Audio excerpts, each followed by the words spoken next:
ቲክቶክ ላይ ስለ ሀገር ውስጥ እግር ኳስ ስለ ኢትዮጵያ እግር ኳስ ብዙ አታውሩም።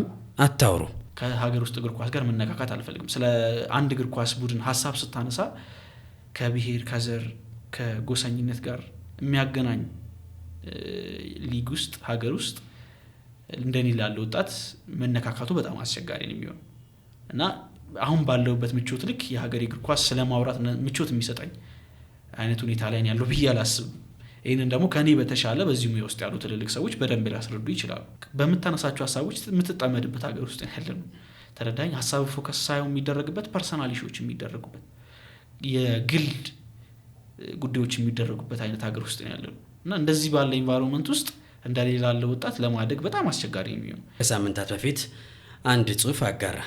በጣም ስሜታዊ ሆኜ ያነበብኩት ጽሁፍ የራሳችን ቤት ኖረን ከዛ ስቱዲዮ ምናምን ልገነባ ምናምን የራሴን ነገር ልጀምር ምናምን እያሰብኩ በምሯሯጥበት ጊዜ ነው የነገር ሀፕን ያደረገው ማለት ሶ ሜንታሊ በጣም አንገት ላይ ያስደፋ የሚችል ነገር ነው እና ያንን ማለፍ በጣም ከባድ ነው። በጣም የህይወቴ በጣም ወረስት ታይም ይመስለኛል። ማስተውስም አልፈልገው ማለት ነው። እስኪ ወርቆ ስለመነሳት በገባህ መጠን እስኪ የተወሰነ ነገር በለን።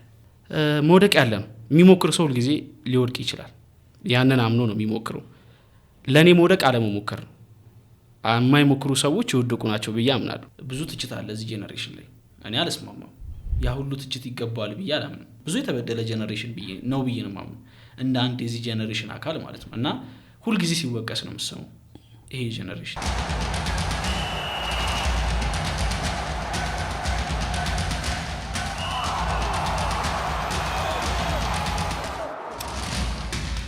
ጤና ይስጥልኝ ክቡራትና ክቡራን፣ እንዴት ናችሁ? የዛሬው የሰባተኛ ፖድካስት ፕሮግራማችን ተጀምሯል።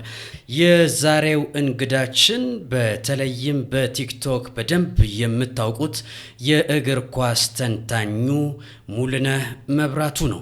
ከሙሌ ጋር በጣም ቆንጆ ቆይታ ይኖረናል። እንደምትወዱት ተስፋ እናደርጋለን። በያላችሁበት አሪፍ ጊዜ ይሁንላችሁ። ሙሌያችን ወይ ጥሪያችንን አክብረህ ሰባተኛ ስቱዲዮ ስለተገኘ የእውነት ከልብ አድርገን እናመሰግናለን። እኔም በጣም አክብራችሁ ስለጠራችሁኝ ከልብ አድርጌ አመሰግናለሁ። በጣም አሪፍ ሙሉያችን። ቲክቶክ ላይ ስለ ሀገር ውስጥ እግር ኳስ ስለ ኢትዮጵያ እግር ኳስ ብዙ አታውሩም የቲክቶክ ኢንፍሉዌንሰሮች። ምክንያቱ ምንድነው ለማንሳት እንችላለን? የኢትዮጵያ እግር ኳስ ያን ያህል ሽፋን የማይሰጠው የተለየ ምክንያት ይኖረዋል? እሱን ነገር ብናነሳው ደስ ይለኛል። አንደኛ ኦዲየንስ ይመስለኛል ወሳኝነት ያለው ሚዛን የሚደፋው ኦዲየንስ ነው በዚህ ሰር ውስጥ ማለት ነው። ካለ ኦዲየንስ እኛ ምንም ነን። ሶ ኦዲየንስ የቱ ጋር ያለውን የሚለውን ነገር በደንብ ማጥናት የሚያስፈልግ ይመስለኛል። እኛ ሀገር እንደ እግር ኳስ አፍቃሪ በጣም በርከት ያለ እግር ኳስ አፍቃሪ አለ። እንደ ሀገር ውስጥ እግር ኳስ አፍቃሪ ግን ካለው እግር ኳስ አፍቃሪ ጋር አይነጻጸርም። ፕላስ ደግሞ የምትከፍላቸው መስዋዕትነቶች አሉ ለኛ ሀገር እግር ኳስ። ያንን ለመክፈል በደንብ መዘጋጀት አለበት ብዬ አስባለሁ። ብቁ ሆነ መገኘት አለበት ብዬ አስባለሁ። ሶ ያንን ለማድረግ እኔ አሁን ዝግጁ ነኝ ብዬ አላስብም። ያስፈልጋል መስዋዕትነት፣ ግን አሁን ዝግጁ ነኝ ብዬ አላስብም። ሜንሊ ማስበው ፋይናንሻሊ ሊረዱኝ የሚችሉ ነገሮችን እንዲሁም ደግሞ ከሰዎች ጋር ሞር ሊያስተዋውቁ የሚችሉኝ አይነት ስራዎችን ነው መስራት የምፈልገው። ስለዚህ ማርኬቱን የምትከተል ከሆነ ደግሞ የባህር ማዶ እግር ኳሳዊ መረጃዎች ሊሆን ይችላል፣ ትንተናዎችን ሊሆን ይችላል ነው ልታሳድም የምትችለው። እኔ ጋር ያለ ነገር ብቻ ሳይሆን በትልልቅ ጋዜጠኞች ደረጃም እኛ ሀገር በጣም በምናደንቃቸው በምንወዳቸው ሰዎች የሆኑ የብሔራዊ ቡድን ጨዋታዎች ሞመንቶች ካልመጡ በስተቀር ስለ አውሮፓ ታላላቅ ሊጎች ነው በደንብ በስፋት ሲነገር የምትሰማው። ይሄ የሀገርን እግር ኳስ ከመናቅ ጋር ምናምን የተያያዘ አይደለም፣ ግን የተሻለ ነገር ማግኘት አለበት ካለው ኦዲየንሱን ተከትለ ስለምትሰራ ማለት ነው። እና ያንን ተከትሎ ስለሚሰሩ እኔም ያንን ተከትዬ ስለምሰራ ነው የባህር ማዶ ጉዳዮች ላይ ሞር ፎከስ ማድረገው ማለት ነው። ግን በጣም ከህልሞቼ መካከል አንዱ የሀገር እግር ኳስ በደንብ ያሳስበኛል እንደ አንድ እግር ኳስ አፍቃሪ ማለት ነው። ቢያድግ የምንፈልገው ደረጃ ቢደርስ የሚወጣበትን ያህል በሪተርን ቢያገኝ ምናምን ደስ ይለኛል። ምንም ጥያቄ የለውም። ለዛ መፋለም ብችል ደስ ይለኛል። ይሄን እንደምታየው ነው የእግር ኳሱ ኢንቫይሮንመንት። ቅድም እንዳልኩ ኢንቫይሮንመንት ኢዝ ኤቭሪቲንግ። የሚጋብዝ መሆን አለበት እግር ኳሳችን ለወጣቶች። ከኔ በላይ መስዋዕትነት መክፈል የሚጠበቅባቸው ሰዎች አሉ፣ ለዚህ እየከፈሉም ያሉ አሉ። ስለዚህ ለሀገር እግር ኳስ ፓሽኔን ብቻ ብለህ ደግሞ ፋይናንሻል ኬዞችን ዘግተህ ብዙም ትኩረት ወደማይሰጠው ኢትዮጵያ እግር ኳስ መምጣት ለኔም በጣም የሚያስደንቅ ነገር ነው ብዬ ነው የማስበው። በዚህ አጋጣሚ የሀገራችን እግር ኳስን ሽፋን የሚሰጡ ጋዜጠኞችን በጣም ነው የማደንቀው። ብዙ መስዋዕትነት እንደሚከፍሉ ስለማቅ ከስፖንሰርሺፕ ጋር ከኦዲየንስ ጋር ምን ያህል እንደሚታገሉ ስለማቅ ማለት ነው። ግን ደግሞ እንዳልኩ የሚጋብዝ አይነት አይደለም። ብዙ መስዋዕትነት የሚጠይቅ መጋበዝ አለበት ደግሞ ወጣቶችን እነዛን መስዋዕትነቶች ለመክፈል አትሊስት መጋበዝ አለበት። ሐሳብ ሲሰጥ ብዙ ሐሳብ የሚከበርበት አይነት ሀገር ላይ አይደለም ያለነው። ከሐሳቦች ይልቅ ፐርሰናል ኢሹዎች የሚገኑበት የሆነ ሐሳብ ሲሰጥ የሆነ ጊዜ ላይ አይቼው ስለነበር ነው ይሄንን ማለት በእኔ ብቻ ሳይሆን ደግሞ አሁን በብዙ ጋዜጠኞችም እያየን ነው አይደል ምን ያህል መስዋዕትነት እየከፈሉ እንደሆነ። እኔ ገና አንድ ማደግ ህልሜ የሆነ ጋዜጠኛ ነኝ፣ ታዳጊ ነኝ።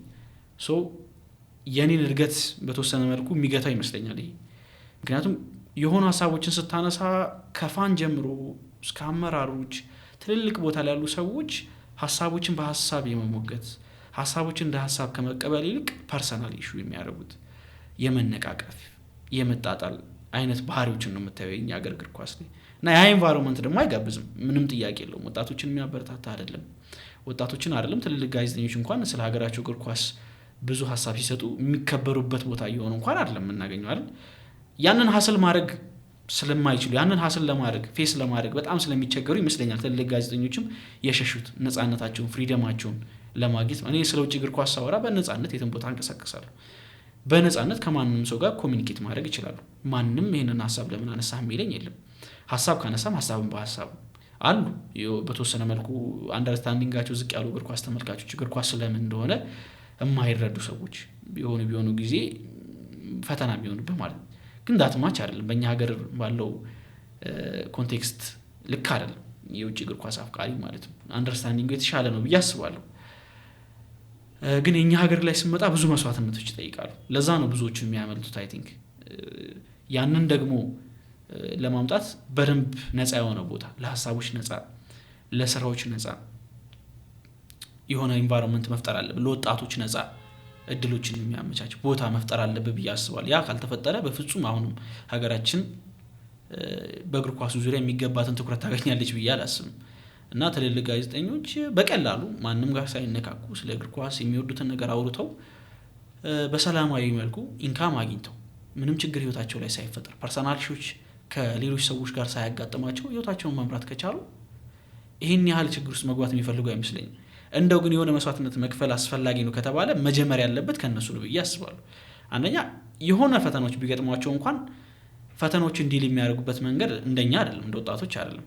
የተሻለ ልምድ አላችሁ፣ የተሻለ ኦዲየንስ አላችሁ፣ የተሻለ ለምን ይሄ ሆነ ብሎ ስለነሱ የሚጠይቅላቸው ሰዎች አላቸው። እና መስዋዕትነት ለመክፈል የነሱ የተሻለ ነው ብዬ አስባለሁ። ፋይናንሻሊም ደግሞ ከረጅም ዓመት በፊት የጀመሩት ስራ ስለሆነ የተሻለ ስቴቢሊቲ ይኖራቸዋል ብዬ አስባለሁ። ብራንድን በደንብ ይኖራቸዋል፣ ተደማጭነት ይኖራቸዋል፣ ኢንፍሉዌንሳቸው ከፍ ያለ ነው ብዬ አምናለሁ። ስለዚህ ከኔ እነሱ የተሻለ አቅሙ አላቸው ብዬ አስባለሁ። እኔ ኃላፊነት አለብኝ። የሀገራችን እግር ኳስ ሜንሊ ብዙ ወደ ኋላ እያስቀረ ያለው ነገር ብዬ የማስበው እኔ ትኩረት ማጣት ነው፣ ከምንም ነገር በላይ ማለት ነው። ትኩረቱን የምታመጣ ከሆነ ግን እያንዳንዱ ችግሮች ለውይይት ቅርብ ይሆናሉ፣ እያንዳንዱ እድገቶች ደግሞ አፕሪሺየት ይደረጋሉ። ሶ ትኩረቱን ግን መጀመሪያ መሳብ የጋዜጠኞች ኃላፊነት ነው ብዬ አስባለሁ። ከዛ ደግሞ ከጋዜጠኞች በኋላ የኦዲየንስ የተመልካቾች የፋኖች ነው የሚሆነው። ያንን ኢንቫይሮንመንት ግን መፍጠር የአመራሮች ነው የሚሆነው። ስለዚህ ያ ኢንቫይሮንመንት ተፈጥሯል ብዬ አላስብም። እና በዚህ ምክንያት ብዙ ከሀገር ውስጥ እግር ኳስ ጋር መነካካት አልፈልግም። ስለ አንድ እግር ኳስ ቡድን ሀሳብ ስታነሳ ከብሔር ከዘር ከጎሰኝነት ጋር የሚያገናኝ ሊግ ውስጥ ሀገር ውስጥ እንደኔ ላለ ወጣት መነካካቱ በጣም አስቸጋሪ ነው የሚሆነው። እና አሁን ባለውበት ምቾት ልክ የሀገር እግር ኳስ ስለማውራት ምቾት የሚሰጠኝ አይነት ሁኔታ ላይ ያለው ብዬ አላስብም። ይሄንን ደግሞ ከኔ በተሻለ በዚህ ሙያ ውስጥ ያሉ ትልልቅ ሰዎች በደንብ ሊያስረዱ ይችላሉ። ግን አሉ ጥቂት፣ ብዙ አይደሉም። በሀገራችን እግር ኳስ ዙሪያ ያሉ ሽፋን የሚሰጡ ጋዜጠኞች ጥቂት አሉ። በጣም ማድንቃቸው ማከብራቸው እንዳልኩ፣ ምክንያቱም የኔ ነው ብለው ፓሽን የሚጠይቁ ከምንም ነገር በላይ የኔ የሚል ስሜት ይጠይቃል የሀገር ጉዳይ። ስለዚህ የኔ ነው ብለው እያንዳንዱ የሚመጡትን ፈተናዎች ለመወጣት እያንዳንዱ የሚወጡትን መስዋዕትነቶች ለመወጣት ዝግጁ ለሆኑ ጋዜጠኞች በጣም ትልቅ ክብር አለኝ። ደጋግሜ ነው ብለው ይሄንን ሁልጊዜ ማለት ነው። ምክንያቱም ከማርኬት ችግር አለ። ስለ ሀገራችን እግር ኳስ የሆነ ስቴሽን ላይ ፕሮግራም ይዘህ ልስራ ብትል መስዋዕትነት ይጠይቃል። ማርኬቱ ተከትሎ ነው ማስታወቂያ የሚመጣው። ማስታወቂያ ከሌለ ልትዳደር አትችልም። ከዚህ ደግሞ ጎን ለጎን ሌሎች መንገድ ውስጥ መሰናክል የሚሆኑበት ጉዳዮች አሉ። በምታነሳቸው ሀሳቦች የምትጠመድበት ሀገር ውስጥ ያለነው ተረዳኝ። ሀሳብ ፎከስ ሳይሆን የሚደረግበት ፐርሰናል ኢሹዎች የሚደረጉበት የግል ጉዳዮች የሚደረጉበት አይነት ሀገር ውስጥ ያለነው እና እንደዚህ ባለ ኢንቫይሮንመንት ውስጥ እንደሌላ ያለ ወጣት ለማደግ በጣም አስቸጋሪ የሚሆነው ግን እንዳልኩ ለማደግ ከህዝቡ ጋር ሞር ኮኔክት ማድረግ ዘመኑ ዲጂታል ነው። ወደ ሶሻል ሚዲያዎች ማምጣት እግር ኳሱን ከሰው ጋር ሞር ማቀራረብ ትኩረት እየተነፈገው ያለው እግር ኳሳችን ሞር ትኩረት እንዲያገኝ ማድረግ ያለብን ይመስለኛል። የረጅም ጊዜ እቅዶችን መያዝ ለአጭር ጊዜ እቅዶች ሳይሆን የረጅም ጊዜ ስለ አሁን ላይ መስዋዕትነት የሚከፍሉ አካሎች ሊኖሩ ይገባል። ለምሳሌ አሁን ባለው ሁኔታ ውስጥ ጥሩ ጊዜ ባያሳልፉ እንኳን የነገው ጀነሬሽን ነገ የሚመጣው ጋዜጠኛ ብትል አሁን ያለው ጋዜጠኛ ጥሩ ነገር ባያገኝ ነገ ላይ የሚመጣው ጋዜጠኛ ግን በር ከፋች ነው የሚሆነው። ጥሩ መስዋዕትነት ይከፍልላል። ገባ? ከተጫዋቾች ብትመለከት አሁን ያሉት ትልልቅ የሚባሉ እግር ኳስ ተጫዋቾች እንደው ጥሩ ነገር አላገኙም ቢባል እንኳን አሁን ባለው ፕሮጀክት ውስጥ የሆነ ፕሮጀክት ቢኖር እንበልና ጀመረ ቢባል አሁን ያለው እግር ኳስ ተጫዋች ጥሩ ነገር አላገኘም ቢባል ነገ ለሚመጡ ወጣቶች ግን የተሻለ ነገር ማዘጋጀት ይችላል። ደግሞ እግር ኳሳችን አሁን ያለው ነገር ሳይሆን እኔ ተስፋ እንዳለው የሚሰማኝ ስለ ነገ እያሰብን የምንሰራቸው ነገሮች ናቸው ብዬ አስባለሁ። እንኳን የኛ ሀገር እግር ኳስ ይቅርና ትልልቅ የሚባሉ ሊጎች ላይ ያሉ ሀገራቶችም ሆነ ክለቦች የሚይዙትን ፕሮጀክት ከተመለከት ከስር መሰረቱ ነው የሚሰሩት። እግር ኳስ ከስር መሰረቱ ካልሰራበት እርግጥ የኛ ሀገር ከስር መሰረት ብቻ አይደለም ከላይ ጭምር ነው መሰራት ያለበት። ተረዳኝ። አመራሩም ጋር አሁን የሆኑ ሀገራቶች ላይ በጣም ጥሩ የተሟላ መዋቅር ስላለ ከስር ነው ብዙ ስራዎችን ሲሰሩ የምትመለከተው። ከስር ሲሰሩ ሞር ውጤታማ ይሆናል። እያደገ መጥቶ የሚፈልጉት አይነት ነገርን ሲያገኙ ትመለከታለህ። እኛ ሀገር ግን ከላይም ከስርም ነው መሰራት ያለበት ብዬ ማምነው። ከላይ ያሉ ሰዎች ለሀሳቦች ዝግጁ መሆን አለባቸው።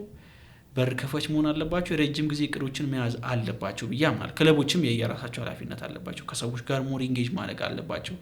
ለደጋፊዎች የሚገባቸው ቦታ መስጠት አለባቸው። ወደ ሶሻል ሚዲያ ከህዝቡ ጋር ሞር ለመቀራረብ ቢረዳ አሁን ሶሻል ሚዲያ ነው ብዬ ነው ማስበው። አንድ 40 ምንጭ የሚኖር ሰውና አዲስ አበባ የሚኖር ሰው የትም ላይ ተዋወቁ የ40 ምንጭ አኗኗርን የአዲስ አበባ የሚኖር ሰው ላያውቅ ይችላል። ግን አንድ 40 ምንጭ የሚኖር ሰው ስለ 40 ምንጭ አኗኗር ቲክቶክ ላይ ፖስት ሲያደርግ ብቻ ልክ እዛ አካባቢ እንደሚኖር ሰው የተሻለ አንደርስታንዲንግ ይኖራል አይደል? ክለቦችም እንደዚህ ነው ማድረግ ያለባቸው ብዬ አምናለሁ። ሶሻል ሚዲያ ላይ ሲመጡ ስለ ሀገራችን እግር ኳስ ስለ ሀገራችን ወቅታዊ ሁኔታ በደንብ ሊያንጸባርቁ የሚችሉ ነገሮችን መስራት ይችላሉ ብዬ አምናለሁ። ይሄ በደንብ መታሰብ ያለበት ነገር ነው ብዬ አምናለሁ። ከዛ ደግሞ ወጣቶች መበረታታት አለባቸው። ወደዚህ ጉዳይ ውስጥ ሞር በስፋት እንዲመጡ እድሉ መንገዱ መከፈት አለበት ብዬ አምናለሁ። የሀሳብ ነጻነት መኖር አለበት ብዬ አምናለሁ። ከግል ጉዳይ ከብሔር ከዘረኝነት ውጪ ኦፒኒየኖች ሀሳቦች ላይ ፎከስ መደረግ አለበት ብዬ አምናለሁ። ይሄ እንደ ህዝብ ነው፣ እንደ አመራርም እንደ ጋዜጠኛም አይደለም። እንደ ህዝብ ያለን አመለካከት ሀሳቦች ላይ ብቻ ትኩረት መስጠት እንዳለባቸው ይሰማኛል። እግር ኳስ እንደዚህ በፖለቲካ መጨማለቅ አለበት ብዬ ስለማላምድ ማለት ነው። ሞረኛ እግር ኳስ ፖለቲካው ገኖ እንደሚታየኝ ስለማስብ ለኔ እና እነዚህ ጉዳዮች በደንብ መታሰብ አለባቸው ብዬ አስባለሁ። ከላይም ከታችም መሰራት ያሉባቸው ስራዎች አሉ። የቤት ስራችን በጣም ብዙ ነው። ያደጉት ሀገራት በአንዴ የመጣ ስራ አይደለም ያላቸው። ለምሳሌ ቅድም ስናወራ ነበር አለ ኦፍ ማይክ ማንቸስተር ዩናይትድ ከሰር አሌክስ ፈርጉሰን መልቀቅ በኋላ ስለ ውጤት ብዙ የሚጨነቅ ቡድን ነበር። እነ ጆዜ ቫን ሃልን አምጥቶ በአንዴ እነ ሞይስን አምጥቶ በአንዴ ዋንጫ ስለማግኘት የሚያልን ቡድን ነበር አለ። ከዛ በኋላ ግን እነዛ ነገሮች እንዳላዋጡት ሲረዳ እነ ኤሪክ ቴን ሃግን እነ ሩበን አሞሪምን አሁን ሲቀጥር የቤት ስራዎች በጣም ይበዙ እንደሆነ ስለተረዱ የረጅም ጊዜ ፕላኖችን ነው የሚይዙት። ፕሮጀክቶችን ወጣቶች ላይ ነው ፎከስ የሚያደርጉት። ውጤታማ ባያደርጋቸውም የተሻለው መንገድ ያ ስለሆነ ማለት ነው። ምክንያቱም በሌሎች ክለቦች አይተናላ ፕሮጀክት ምን ያህል ውጤታማ ሊያደርግ እንደሚችል። በጣም አሪፍ። ከሳምንት በፊት ይመስለኛል ከሳምንታት በፊት አንድ ጽሁፍ አጋራ። በጣም ስሜታዊ ሆኜ ያነበብኩት ጽሁፍ፣ ምክንያቱም አባቱን እንደሚወድ ለልጆቹ አባት እንደሆነ አንድ ወጣት ያንን ሳነበው በጣም ስሜታዊ ሆኛለሁ። ከወላጅ አባት ጋር የስልክ ቆይታ እንዳደረክ በዛም በጣም ደስተኛ እንደሆንክ መሀል ላይ ያለው ነገር አንተ መሀሉ አይነገርም እንደሚባለው አንተ እንድትነግረን ነው። ምን ተፈጠረ? የደስታው ስሜት እስኪ ለሰባተኛ ፖድካስት ቤተሰቦች ሙሌና ጋሽ መብራቱ መካከል የነበረውን የስልክ ቆይታ በተወሰነ መልኩ እናንሳው። አዎ ያ ጽሁፍ አይ ቲንክ እኔ ጋር ብቻ እንዳልሆነ ነው የተረዳሁት። ማለት እኔ ሼር ለማድረግ ስለፈለግኩ ከኔ ጋር አብረውኝ የነበሩ ሰዎች ምን አይነት ውጤት እንደፈጠሩ ለማስረዳት ስለፈለግኩ ነው እንጂ ያንን ያደረኩት ስለ ግል ህይወቴም እዛ ጋር መጻፍ አስፈላጊ እንዳልሆነ አምናለሁ። ጽፌዋለሁ እዛም ቦታው ላይ ማለት ግን ጀስት በእኔ ዙሪያ ያሉ ሰዎች ሰፖርት ማድረጋቸው ምን እንደፈጠረ እንዲረዱ እንዲያውቁት ሌሎችን ኢንስፓየር እንዲያደርግ ፈልጌ ስለነበር ነው የጻፍኩት። እና ብዙ ሰው ከኔ ጋር ተመሳሳይ አይነት ላይፍ እንዳሉ ነው የነገረኝ ማለት ነው። እኔ ጋር ብቻ ይመስለኝ ነበር እስከሆነ ያህል ጊዜ ማለት ነው። እና ወላጆች አንዳንዴ እነሱ በሚፈልጉበት መንገድ ካልሆነ አንተ ስኬታማ መሆን አይመስላቸው። ይሄ በጣም የበዛ ለአንተ ካላቸው የመጨነቅ ስሜት ነው እንጂ ከክፋት ምናምን አይደለም። አንተ እንድትለወጥ አንተ ተሳክቶልህ እንድታይ አንተ ከነሱ የተሻለ ሰው ሆነ ከነሱ የተሻለ ኑሮ እንድትኖር በጣም የበዛ ጭንቀት ስለሚኖራቸው ነው እንጂ ለአንተ ውድቀት አስበው ካንተ ተቃራኒ ይቆማሉ ብሎ አታስብ በፍጹም ማለት ነው። ሶ ሁሉ ጊዜ ለአንተ ትክክለኛው ነገር እንደሆነ ነው የሚያምኑት የሆነ ነገር ካንተ ጋር አጌንስት ሲሆን ማለት ነው። እና ፋዘር አያምንም ነበር ሁሉ ጊዜ ስሰራ እኔ ሶሻል ሚዲያ ላይ ስሞክር ብዙ ስታገል ምናምን ሁሉ ጊዜ እንደ ተራ ነገር ነበር የሚያው እንደ ቀልድ ነበር የሚያው የሆነ ውጤቶችን ያህል የድሮ ሰው ነው ፋዘር ትልቅ ሰው ነው በጣም ግን በቃ አይረዳም ነበር። እንዲረዳም አልጠብቅም እኔ ለማስረዳትም አልሞክርም ያን ያህል በቃ አለ አይደለ አንዳንዴ የሆነ እያደግክ ስትመጣ ነገራቶችንም ለማስረዳት ያን ያህል አትታገልም ውጤቱ ራሱ ያስረዳዋል ብለህ ስለምታስብ ማለት ነውና ስቴሽን ስገባ ሰርፕራይዝ ዶኖ ነበር ኤፍኤም አዲስ 97.1 ላይ ማለት እግር ኳስን በቀጥታ ስርጭት ስሰራ በጣም ሰርፕራይዝ ዶኖ ያዳምጠኝ ነበር ቀን በቀን ምናምን ማለት ነው። ከዛ በኋላም ቪዲዮ ስሰራ ምናምን አንተ ልጅ ይሄ ነገር ገንዘብ አታገኝበት ህይወትን አለውጥበት ወደሚሻለ ነገር አትሯሯጥም ምንድነው ካሜራ ፊት ቁጭ ብለህ እንደዚህ ስትጃጃል የምታመሸው ምናምን ይለኛል ብዙ ቀን ማለት ነው። ትክክል ነው ከሱ ፖይንት አንፃር ግን ደግሞ እኔ የማስበው ነገር አለ ምን ያህል ፓወር እንዳለው ሶሻል ሚዲያ ማረገው ነገር ምን ያህል ነገር ሊገነባ እንደሚችል ስለማምን ያንን ማረገውና እሱ ለኔ ከማሰብ ነበር ያንን የሚለው ምክንያቱም ብዙ እኔ ከበግሊ ኢንፎርማቲቭ ነው አሁን ኮንቴንቶች በብዛት ሰው ለሊ 7 ሰዓት 8 ሰዓትም ድረስ እየቆየው መረጃ መሰራባቸው ቀናቶች አሉ። እየታመምኩ ከህመም ሰው ካሜራ ላይ የሚያዩን ነገር ነው የሚያውቀው በግል እያሳለፍኩት ያለውን ነገር አያውቅም ሰው ታመም የተኛ ምናምን እየተባልኩ ምናምን አልተኛም ነበር ሰራ ነበር ምናምን ብዙ ስትራግሎችን ፌስ አደረግ ነበርና እሱ እንዲህ እስኪያምህ ድረስ አንተ ከስልክ ጋር ተፋጠህ ምናምን ቁጭ ከምትል ሌላ ነገር አትሞክርም ወይ ውጤት ያለው ነገር አትሞክርም ብሎ ከኔ ጋር ይከራከር ነበርና አያምንበትም ነበር። በዚህ እስኪሆነ ያህል ጊዜ አንስማማም ነበር መቃቃር ነገር አለ አይደል አንዳንዴ አባትና ወንድ ልጅ መሀል የሚፈጠር ነገር አለ ማለት ወንድ ልጅም እኔ በራሱ መንገድ ይሳካልኛል ብሎ የሚያምንበት መንገድ አለ አባትም ደግሞ እኔ የምመክርህ ለአንተ የተሻለው ነው እኔ ከማውቀው አንግል ብሎ ነው ለአንተ የሚያስረዳና እሱ ተሳስቷል አልልም ግን ደግሞ እኔ ራሴ ኤም ስለነበረኝ መስዋዕትነት ከፍዬበታለሁ። ሶ ያ መስዋዕትነት ፍሬ እንዳፈራ ያወኩት ደግሞ ስራዬን እየሰራው ቤት ቁጭ ብዬ ተስማምተን አናውቅም ነበር ፋዘር እንዳልኩ ሁሌ አንተ ይሄ ነገር አይጠቅምም እንደውም የሆነ ራስ ላይ ጣጣ እንዳያመጣብህ በሽታ ላይ እንዳትወድቅ የሆነ ነገር እንዳትሆን ምናምን ብሎ ነበር ለኔ የሚነግረኝ ደውሎ ኮራውብህ አለኝ ስራ ላይ ሆኜ ማለት ነው። እኔ እሱ አልመሰለኝም እንደዚህ ምንም ሳይፈጠር ማለት ነው። አሁን በግሌ ነው ወጥቼ የግሌን ህይወት እየመራ ያለሁት ማለት ነው። የምርህ ነው እናወራለን እሱን እሺ የፋዘርን እንቀጥል እና የግል ህይወቴን እየመራው ስላለ መደዋወል ነው ቢሆን ያህል ቀን ነው ልንገናኝ የምንችለው ግንኙነታችን እየቀነሰ መጣ ማለት ነው። ሶ በነዛ ጊዜያቶች ውስጥ የግድ መደዋወል መሆን ነበረበት መደዋወል ነበረብን አለዛ አንገናኝም እስከነጭራሽ ምክንያቱም እኔም ስራ ላይ ነኝ እሱም ስራ ላይ ነው ምናምን አንገናኝም ማለት ነው። ሶ ደውሎ ኮርቼ ባህሉ አለኝ ምክንያቱም በቃ እሱ ካሰበው በላይ ፈጥዬ እኔ የራሴን ህይወት ይዤ ምናምን ወጥቻለሁ ከቤት ከኔ ኤጅ አንፃር ከባድ ነው በጣም ከባድ ነው ለኔ ራሱ አንዳንዴ ሳስበው ስለሚገርመኝ ማለት ነውና በጣም ነው ደስ ያለኝ።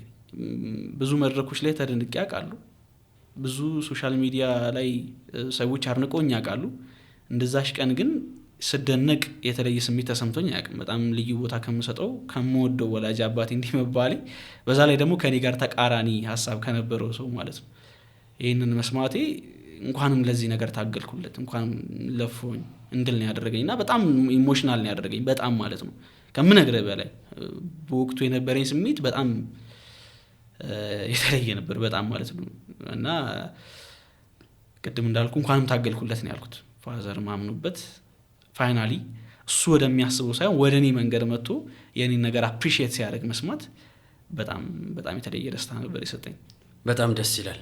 ቀደም ሲል እንዳልኩ እንደ ወላጅ ትልቅ ስሜት አለው።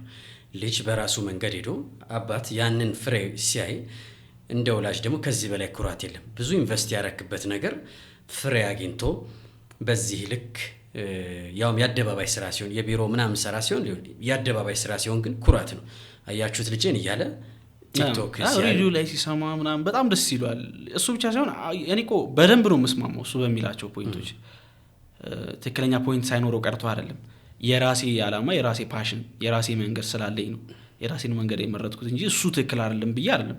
ቅድም እንዳልኩ ሁልጊዜ ወላጆች አንተን የተሻለ ሰው ለማድረግ ነው እንጂ እነሱ ራሳቸውን የሚጥሉት አንተን ለመጣል አይደለም።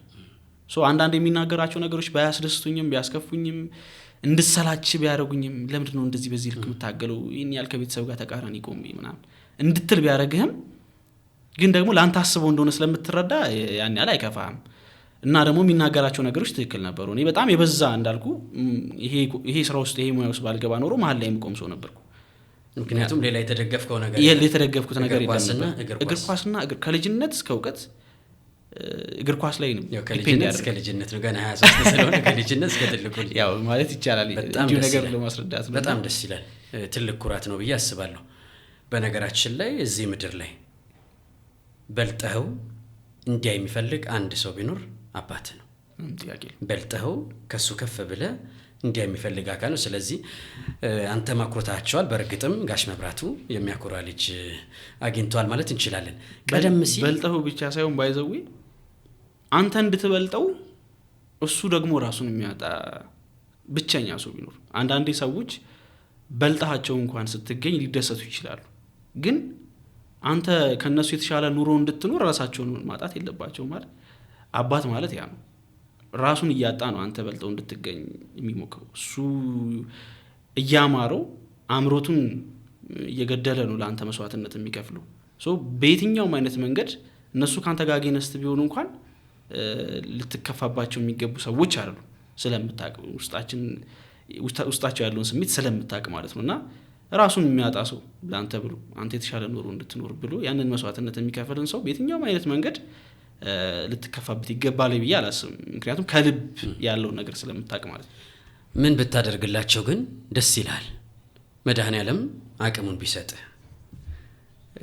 ምን ብታደርግላቸው ትረሰርሳለህ? ቀደም ሲል በስልክ ኮርቼ ባሃለው ብሎ ስሜትን መቆጣጠር አቅቶ ለኛ ካጋራህን ስሜቱ መገመት በጣም ቀላል ነው።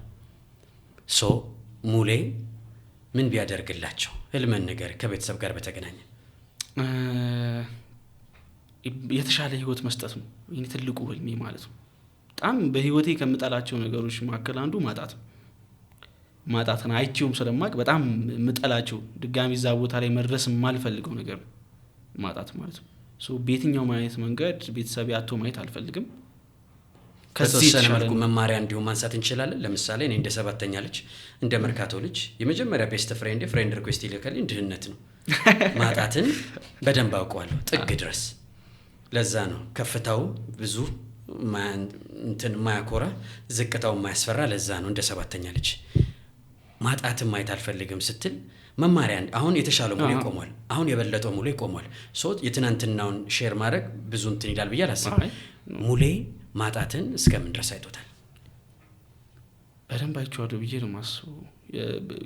እንዳልኩ በጣም ይሄ አሁን አፐር ክላስ የምትላቸው ሚድል ክላስ ሎወር ክላስ የኑሮ ደረጃ ያላቸው ሰዎች አሉ። እኔ ሎወር ክላስ ከሆነው የድህነት ደረጃ ነው የመጣሁት እና በጣም አስከፊ የሚባሉ ጊዜያቶችን አሳልፌ አውቃለሁ።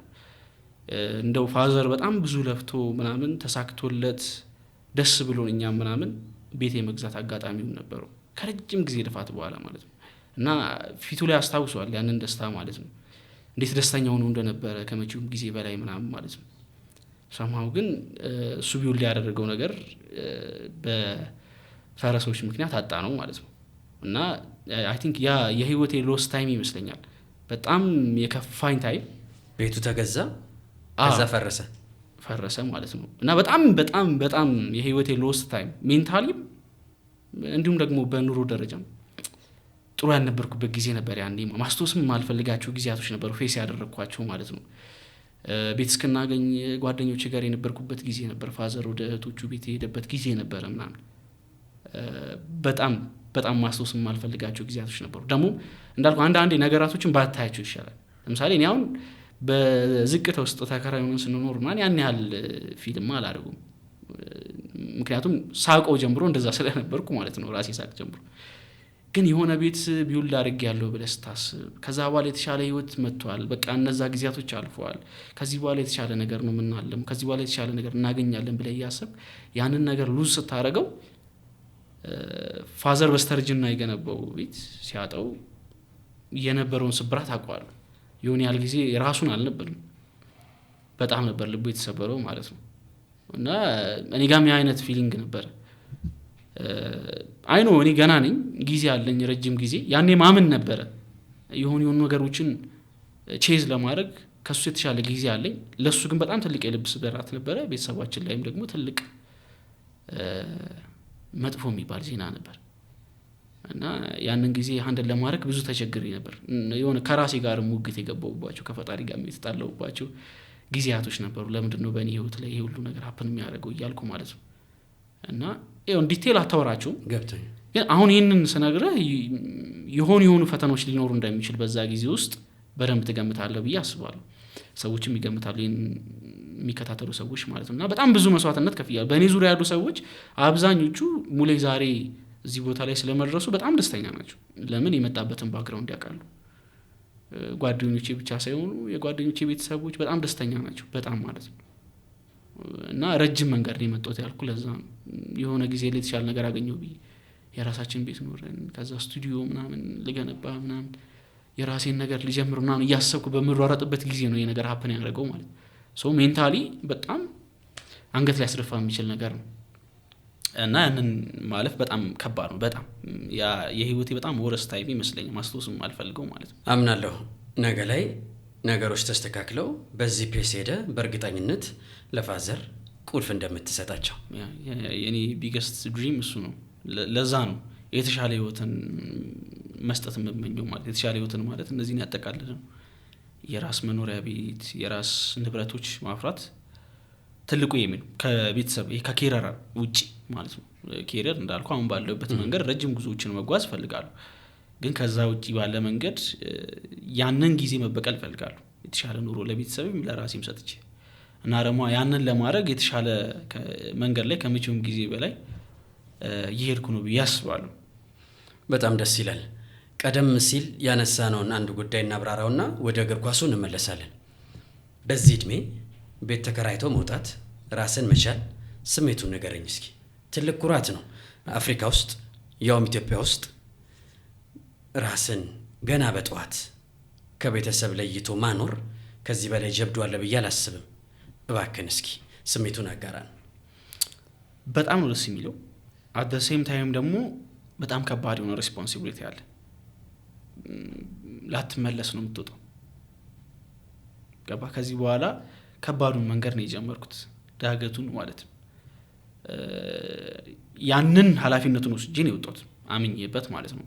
ግን ደግሞ ሜንታሊ ይሄንን ማድረጌ ለብዙ ነገሮች ራሴ እንዳዘጋጅ፣ የተሻለ ስለመስራት እንዳስብ፣ ሁልጊዜ ለማደርገው ነገር የኔን ፉል ኢነርጂ እንድጠቀም ያስገድደኛልም ያደርገኛልም። እና ያ በጣም ጥሩ ጎኖች እንዳመጣ አስባለሁ። እና ደግሞ ሜንታሊም ተረጋግቼ ነገራቶች እንዳስብ ገባ። አትሊስት ሜን የሚባለው ነገር ራስህን ማቅለል ከቤት ከዛ ደግሞ የራስህን ህይወት መኖር ስለ ነገ የተሻለ እንድታስብ ይረዳል። አንደኛ ምክንያቱም ሜንታሊ ስቴብል እንድትሆን ስለሚረዳህ ማለት ነው። ከዚህ በኋላ የማንም ጥገኛ አይደለህም፣ የራስ ህይወት ነው የምትኖረው። ሶ ያ ተረጋግተህ እንድታስብ እድሉን ይሰጣል። ኃላፊነቱ ከበድ ያለ ቢሆንም ማለት ነው። ግን ረጅም ጊዜ አስቤበት ያደረኩት ነገር ስለሆነ ያን ያህል ብዙ ፈተናዎች አላየሁም። ምክንያቱም ለመውጣት ካሰብኩ በጣም ቆይቻለሁ፣ በጣም ማለት ነው። የነገራቶች አለመገጣጠም፣ የምፈልጋቸው ነገራቶች በወቅቱ አለመኖራቸው ነው እንጂ እንዳልኩ ከስራ ጋር በተያያዘ ብዙ ማስባቸው ነገሮች ነበሩ። በግሌ ብዙ ለመሞከር ማስባቸው ነገሮች ነበሩ ምናምን። ካሰብኩኝ ቆይቻለሁ። የምጠብቀው ፋይናንሻሊ ስቴብል እስከሆን ነበር። ያንን ለማድረግ ግን ፋይናንሻሊ ስቴብል ሲሆን ወዲያውኑ ሙቭ ያደረኩት። ምክንያቱም ከረጅም ጊዜ ሳስበው የነበረ ነገር ስለነበረ ማለት ነው። እና ካሰብኩ ቆይቻለሁ ከቤት ለመውጣት ግን ትክክለኛውን ታይሚንግ እየጠበቅኩ ነበረ። ትክክለኛው ታይሚንግ አሁን ነው ብዬ ሳስብ ሙቭ አደረኩኝ ማለት ገና ቅርብ ጊዜ ነው የወጣሁት፣ ሩቅ አይደለም 2 ወር ከምናምን ሩቅ አይደለም። እና ለአዲስ ዓመት ዋዜማ ማለት ነው። ሩቅ አይደለም። አዲስ ዓመትም በአዲስ ቤት በአዲስ መንፈስ ለመጀመር ያንን ጥረት ያደረኩት። ደግሞም የዘንድሮ እቅዶቼ በጣም ብዙ ስለሆኑ ያንን ለማድረግ በተረጋጋ መንፈስ ውስጥ እንዳስብ ይረዳኛል ብዬ ስላሰብኩ ነው ወደዚህ ውሳኔ የመጣሁት ማለት ነው። እና ላለመመለስ ነው ስትወጣ ሁሉ ጊዜ ላለመመለስ ከሆነ ብዙ ማሰብ ይጠበቅብሃል። መቼ ነው ታይሚንጉ? ያው ምንም ጥያቄ በሌለው መልኩ ይሄ ከብስለት ጋር የተያዘ ብቻ ሳይሆን ፋይናንሻሊ ሞር ስቴብል መሆን አለብህ ራስን ችለህ ለመኖር። ማልመለስበት አይነት መንገድ ነበር ሳስብ የነበረው። ፋይናንሻሊ የተሻለ ነገር አገኘሁኝ። አሁን ትክክለኛው ታይም ነው ሙቭ ለማድረግ ብዬ አሰብኩ። ሙቭ አደረኩኝ። ሶሻል ሚዲያ ጥሩ ነው። ማስታወቂያዎች ነበሩ ምናምን አዲስ ቤታችን ስንገባ ምናምን ማስታወቂያዎችን ሰራን ምናምን የሆኑ እቃዎችን በማስታወቂያ አሟላን። አስቤበት የወጣሁት ነገር ስለሆነ ያን ያህል አልጎዳኝም። አንዳንዴ ሳታስባችሁ ብዙ ሳትዘጋጅባችሁ ስትወጣ ሰርፕራይዝ ትሆናል። ለመውጣት ካሰብኩ ቆይቻለሁ እንዳልኩ ማስታወቂያዎችን እየሰራሁ እንኳን ከቤት ስለመውጣት አላስብም ነበር። ለምን? ዘላቂነት እንደሌላቸው አውቃለሁ። የሆነ ሰዓት ላይ ወጥተህ ያንን ውሳኔ ወስነህ ከዛ ደግሞ መሀል ላይ ልትቆም ትችላለህ፣ ግራ ልትጋባ ትችላለህ። ወዴት ልመለስ ምን ላድርግ የሚል ጭንቀት ውስጥ ልትገባ ትችላለህ። ያንን ማሰብ አልፈልግም ድጋሚ። ስቴብል ሆኛለሁ ብዬ በማስብበት ሰዓት ወዲያው ሳስብ የነበረ ሜንታሊ በቃ እየተዘጋጀሁበት ያለ ነገር ስለነበረ ሙቭ አደረኩኝ ማለት ነው። እና ደግሞ ደስተኛ ነኝ ማልጸጸትበትን ውሳኔ ስለወሰንኩ ማለት ነው። በጣም ትልቅ ብስለት ነው የእውነት። የምሰማው ሙሉ ያለ ስክሪን ላይ የምናየው ሙሉ ያለ ነገሮችን የምትረዳበት ጥልቀት፣ ነገሮችን የምትረዳበት መልኩ ደግሞ በጣም ደስ ብሎኛል። አንድ እይታን ፈለኩኝ። ወንድ ልጅ በዚህ እድሜ ምን ይኖረው?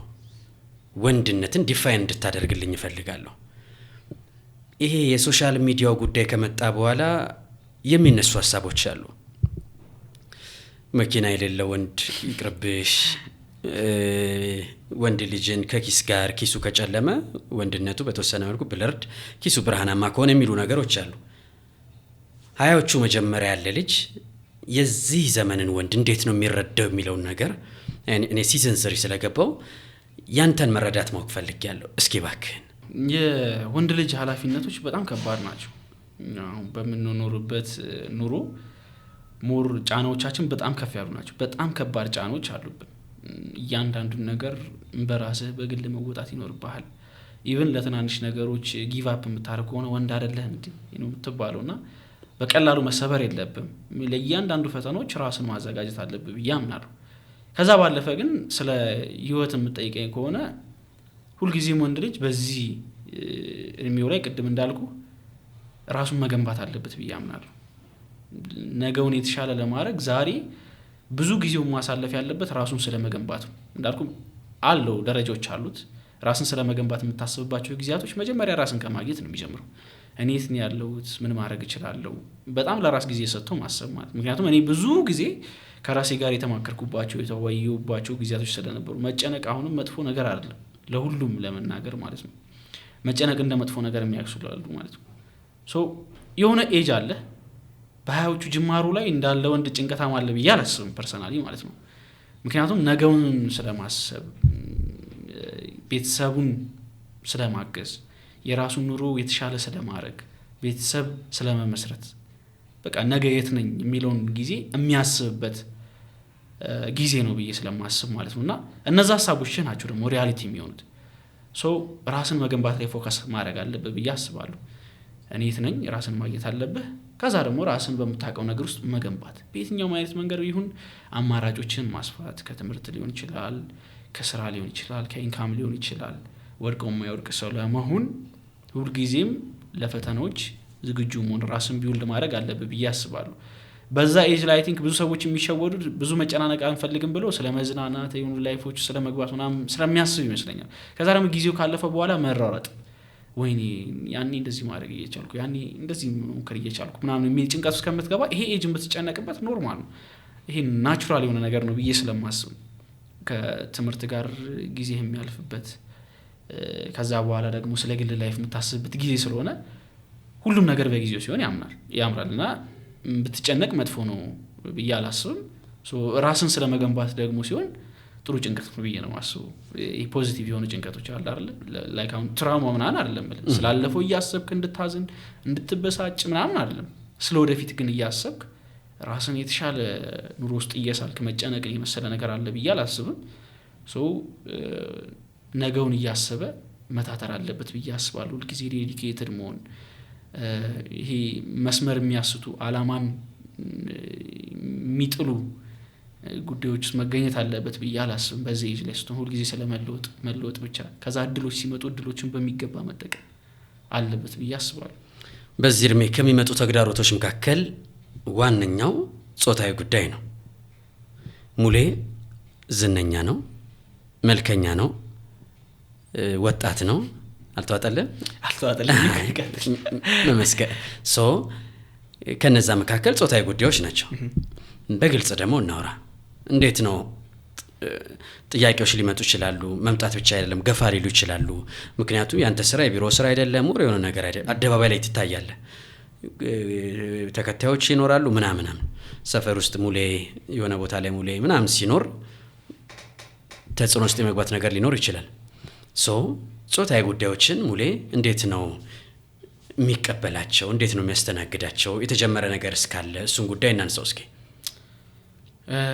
እኔ ብዙ ለዛ ቦታ የለኝ። አሁን እንዳልኩ የሆነ የራሴ የሆኑ ጭንቀቶች አሉብኝ፣ መጀመሪያ የሚያሳስቡኝ በጣም ብዙ የሚያስጨንቁኝ ማለት ነው። ስለዚህ የኔ ሜን ነገር የሆነው ራሴን ቢውል ስለማድረግ ነው እንጂ በእንደዚህ አይነት ጉዳዮች ላይ ብዙ ጊዜን ማጥፋት አልፈልግም። የኔ ግል ሐሳቤ ነው። የሆኑ ሰዎች የራሳቸው መንገድ አላቸው፣ መብታቸው ነው። ግን እኔ ፐርሰናሊ የምጠይቀኝ ከሆነ እዛ ቦታ ውስጥ መገኘት አልፈልግም። ለኔ ለሚኖራቸው ጥሩ አስተሳሰብ ሰዎችን ምን ጊዜም ክሬዲት ሰጣለሁ፣ በጣም አደንቃለሁ፣ በጣም አመሰግናለሁ። ከዛ ባለፈ ግን በጣም ደግሞ የበዛ ትስስር ውስጥ መግባት አልፈልግም ከሌሎች ሰዎች ጋር። ምክንያቱም ብትገባ እንኳን በቅርበት ከምታውቃቸው ሰዎች ጋር የተሻለ ነው ብዬ ስለማምን አብራቸው ከኖርካቸው ሰዎች ጋር ማለት የምታስባቸው ሰዎች ይኖራሉ። ከዛ ውጪ ግን ገደብ ሊኖር ይገባል። የዝና ትልቁ ፈታኝ ነገሩ ይሄ ይመስለኛል። አይ ቲንክ ሶሻል ሚዲያ ላይ ስትወጣ ሰዎች እንዳልከው ቅድም በደንብ አይን ውስጥ ትገባለህ፣ ያውቁሃል ምናምን። አይን ውስጥ ብዙ መግባት ደግሞ ብዙ አይነት ነገሮችን ወደ አንተ እንዲመጡ ሊያደርጋቸው ይችላል። እነዛ የሚሸውዳቸው ሰዎች ምንም ማድረግ አልችልም፣ ግን መሸወድ አለባቸው ብዬ አላምንም። ምንም ነገር ጊዜያዊ መሆኑን መረዳት አለባቸው። ጊዜያዊ ነገሮችን ተጠቅመው ሙቭ ማድረግ አለባቸው ብዬ አምናለሁ። እና እንዳልኩ ለኔ ጥሩ ቦታ ያላችሁ ሰዎች በጣም አመሰግናለሁ። ከዛ በተረፈ ግን ይሄ መስመር አለኝ። የሆነ ርቀት ውስጥ መሄድ አልፈልግም ከሌሎች ሰዎች ጋር። በሙሌ በኩል ከማይደፈሩ ቀይ መስመሮች አንደኛው ይሄ ጉዳይ ነው ብለን መናገር እንችላለን። ምንም ጥያቄ ከማላውቀው ሰው ጋር የበዛ ትስስር ውስጥ መግባት አልፈልግም፣ በተለይ ደግሞ በእንደዚህ አይነት ህይወት ማለት ነው። እና ደግሞ የምታስባቸው ሰዎች አሉ እንዳልኩ በዚህ ህይወት የተጀመረ የፍቅር ህይወት አለው ብለን መናገር እንችላለን። ይቻላል አለ። አዎ መታወቅ እንችላለን። ፕራይቬት ስለሆነ ብዙ ማውራት አልፈልግም፣ ግን ሴት ጓደኛ አለኝ። ምንም ጥያቄ የለውም። በጣም ሰፖርቲቭ። አሁን ሳይሆን የምንተዋወቀው ከረጅም ዓመት በፊት ነው። ኦልሞስት ረጅም ግን የ23 ዓመት ስንት ረጅም አይ ነው ነገራቶች ሞር ለጨዋታው ድምቀት ያለው የመጡት ገብቶኛል። ነገራቶች ሞር እየከረሩ የመጡት ከቅርብ ጊዜ ወዲህ ነው፣ ግን ሲሪየስ እየሆነ የመጡት ማለት ነው። ከዛ በፊት ግን ያው ያን ያህል ክላስሜት ምናምን በሚለው ነበር የተጀመረው። ብዙ መታወቅ ጀመር፣ መላመድ ነው ብዬ ነው ማምነው ፍቅር። አሁን ላይ ያ ስቴጅ ላይ ደረሰን ማለት ነው። እና ደግሞ ጥሩ ነው ብዬ አስባለሁ። የምትሆነው ሰው አብረህ የምታሳልፈው ሰው ነው እንጂ ወሳኝነት ያለው ስለራስ ያለ ግምት ጥሩ እንዲሆን፣ ነገን እንድታልም፣ የተሻለ ጠንካራ የሆነ ሐሳብ እንዲኖር ሰፖርት የሚያደርግ ሰው ካገኘ ከዛ የተሻለ እድል አለ ብዬ አላስብም። እንደውም እድለኛ አድርጌ ነው ራሴን የማስበው። ደስ ይላል። ወደ እግር ኳሱ መንደር እንሂድና ደግሞ እግር ኳሱን ሙሌ ሱስ አለበት። ዋነኛው ሱሱ እግር ኳስ ነው። ወደ ኋላ መለስ ስንበል ብላቴናው ሙሌ፣ ትንሹ ሙሌ ከእግር ኳስ ጋር በፍቅር መቼ ወደቀ? የትኛው ጨዋታ፣ የትኛው ተጫዋች ሙሌ ልብ ውስጥ እግር ኳስን በትልቁ የሳለው? እስኪ ስለ እግር ኳስ ወደ ኋላ መለስ ብላ አጫውተን። ስፔሲፊካሊ አላስታውስም የትኛው ጨዋታ በፍቅር እንደጣለኝ የትኛው ተጫዋች ግን በፍቅር እንደጣለኝ አውቃለሁ። እስኪ ባከን ምክንያቱም አሁን ሰዎች ኳስ ማየት ስንጀምር ያን ያህል ነገራቶችን ዲቴል እየተገነዘብን ልክ አሁን ባለው ወይ አንደርስታንዲንጋችን ከፍ ብሎ ምናምን አይደለም ኳስ ማየት የጀመርነው። የትኛውም ጋዜጠኛ ወይም የትኛውም ከእግር ኳስ ጋር የተያዘ ስራ ያለው ሰው ኳስ ማየት ሲጀምር የጀመረበትን ትክክለኛ ሞመንት ላያስታውስ ይችላል።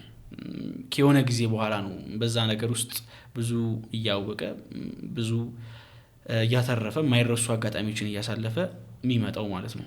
ሶ ብዙ ጨዋታዎችን አይቻለሁ፣ ግን በልጅነት አንደበት ስለነበር የትኛው ጨዋታ የመጀመሪያ ጨዋታ እንደነበር አላስታውስም። ተጫዋች ካልከኝ ግን የትኛው ተጫዋች እግር ኳስ እንድትወድ አደረገ ካልከኝ ዋይኒ ማርክ ሩኒ እግር ኳስ እንድወድ ያደረገኝ ተጫዋች ነው። ጋሽ ዋዛ በጣም ፓሽኑን ወደዋለሁ። በጣም ፓሽን አለው፣ ተጋዳይ ነው። ሩኒ ምንም እንድታረገው የምትችል አይነት ተጫዋች ነው። እንደ ተከላካይ የሚከላከልልህ፣ እንደ 10 ቁጥር የግብ ዕድል ሊፈጥርልህ የሚችል፣ እንደ 9 ቁጥር ጎል ሊያስቆጥርልህ የሚችል ምንም ነገር መሆን የሚችል አይነት አጥቂ ነው። እኔ ወደድኩት ሞር ይሄን ኳሊቲዎቹን አይቼ አይደለም ገዛ በልጅነት አንደበቴ ማለት ነው። ግን ያው ፓሽኑን አይቼ ብቻ በጣም ወደው ነበር። በጣም ነበር ሰፈር ውስጥ ያው ልጅ እያለሁ ሩኒ ምናምን እያሉ ይጠሩኝ ነበር። በጣም ነበር ወደው። ፓሽኑ ደስ ይለኝ ነበር። ደመኛ ነበር። እንደዚህ አይነት ተጫዋቾች አሁን ላይ እየደበዘዙ መጥተዋል፣ እየጠፉ መጥተዋል፣ ስሜት ያላቸው እየሆኑ መጥተዋል። እና ፓሽኑ ይገዛኝ ነበር። ታታሪ ነው። ምንም ነገር መሆን የሚችል አይነት ተጫዋች ነው ለቡድኑና በጣም ወደው ተጫዋች ነበር። እግር ኳስን እንድወድ ምክንያት ከነበሩኝ ተጫዋቾች መካከል ዋነኛው ዋይኒ ማርክ ሩኒ። ያው በጊዜው ለእንግሊዝ ፕሪሚየር ሊግ የቀረበ ትኩረት ስላለንም ምናምን የፕሪሚየር ሊጉን ተጫዋች ነው ልታይ የምትችለው። በጊዜው ሩኒ በጣም ታዋቂ የሆነ ተጫዋች ነው። በጣም ቶፕ የሆነ ተጫዋች ነው። ሶ ያኔ በጣም ወደው ተጫዋች እግር ኳስን እንድወድ ያደረገኝ ተጫዋች ዋይኒ ማርክ ሩኒ። ደግሞ አሁን ላይ ሆኜ ሳስበው ደግሞ ይበልጥ የምወደው አይነት ተጫዋች ነው። ለክለቡ ከሚያደርጋቸው ነገሮች አንዱ ከፓሽኑ ከታጋይነቱ ጋር በተያያዘ ማለት ነውና እንደዚህ አይነት ተጫዋች አንዳንዴ በሪል ላይፍ ላይ እግር ኳስን በጣም እናተርፋለን ብዬ ማስበው እኛ እግር ኳስ ተጫዋቾች ማን ነው እግር ኳስ ተመልካቾች ብዙ እናተርፋለን ብዬ ማስበው ከግል ህይወት ጋር ብዙ ነገሮችን ኮኔክት አደርጋቸዋል። እግር ኳስ ላይ የምታያቸውን ነገሮች ወደ ግል ህይወት ተሞክሮ ታመጣቸዋል። ስለዚህ ከኑሮ ጋር ፋይት የሚያደርገው ሙሌ ያ ፓሽን ይገዛኝ ነበርና ህይወት ላይም እንደዚህ ነው መሆን ያለብህ። ስለመለወጥ ስለመታገል በዛ ልክ ነው መፋለም ያለብህ ብዬ አምናለሁና በጣም ነበር የሚገዛኝ ዋይኒ ማርክ ሩኒ። የአቅሙን ያህል የስሙን ያህል የችሎታውን ያህል ያልተወራለት የምትለው ተጫዋቾች ማን ነው እስካሁን ከተመለከትካቸው? ይሄ እኮ በቀደም ውስጥ አንደርሬትድ የሆነ ተጫዋች ነው፣ በዚህ ልክ መወደስ እየተገባው የምትለው ተጫዋች አለ? በጣም ብዙ አሉ። እስኪ ለምሳሌ እኔ አሁን ሃሪኬን በጣም መወደስ ካለበት ያነሰ የተወደሰ እግር ኳስ ተጫዋች ይመስለኛል። በጣም ያንን ስለ እኔ በጀነሬሽን ከተመለከትኳቸው የተሟሉ 9 ቁጥሮች መካከል አንዱ ስለሆነ ነው። ሁሉንም ነገር ማድረግ የሚችል ቁጥሮችን ብትመለከት ፍጹም አስደናቂ የሆኑ ቴክኒካል አቢሊቲዎችን ብትመለከት የሚጎለው ነገር አለ ብለን ማታምነው አይነት አጥቂ። ፊኒሺንጎቹ በጣም ግሩም፣ ሄደሮቹ ሁለቱም ዊክ ፉቱንም ስትሮንግ ፉቱንም የሚጠቀምበት መንገድ በጣም የሚያስገርም፣ ድሮፕ እያደረገ እንደ ፎልስ ናይን የግብ ዕድሎችን ከራሱ የሜዳ ክፍል ተመልሶ አደራጅቶ መውጣት የሚችል፣ ቦክስ ውስጥ ያለው ፕሬዘንስ በጣም አስደናቂ፣ ቦል ስትራይኪንግ ኳሊቲዎቹ በጣም አስደናቂ፣ ከቦክስ ውጪ የሚሾታቸው ኳሶች ከየትኛውም አንግል ግብ ማስቆጠር አቅሙ በጣም ሊያቅ ያለ ስለሆነ በጣም ማድንቆት ተጫዋች ነውና ይሄን ያህል ኳሊቲዎችን ይዞ ቁጥሮቹ በጣም አስደናቂ ሆኖ የሚገባውን ያህል እውቅና ተሰጥቶታል ብዬ አላምንም። ምክንያቱም ከሱ ቀድሞ በጣም ብዙ የምሰማቸው አጥቂ ስሞች ስላሉ፣ ግን በዘመናችን ከተመለከትናቸው ምርጥ አጥቂዎች መካከል አንዱ ነው ብዬ ስለማስብ የሚገባውን ያህል መወደስ አለበት ብዬ አምናለሁ። አይ ቲንክ ያለ ዋንጫ ያሳለፋቸው የቶተንሃም ጊዜያቶች ያው ዋንጫ ሲሆን ታሪክ ሞር ዲኮሬትድ ነው የሚሆነው። ኬን እነዛን አስደናቂ ኳሊቲዎችን በተወሰነ መልኩ የዋንጫ ታሪኩ ያደበዘዘበት ይመስለኛል።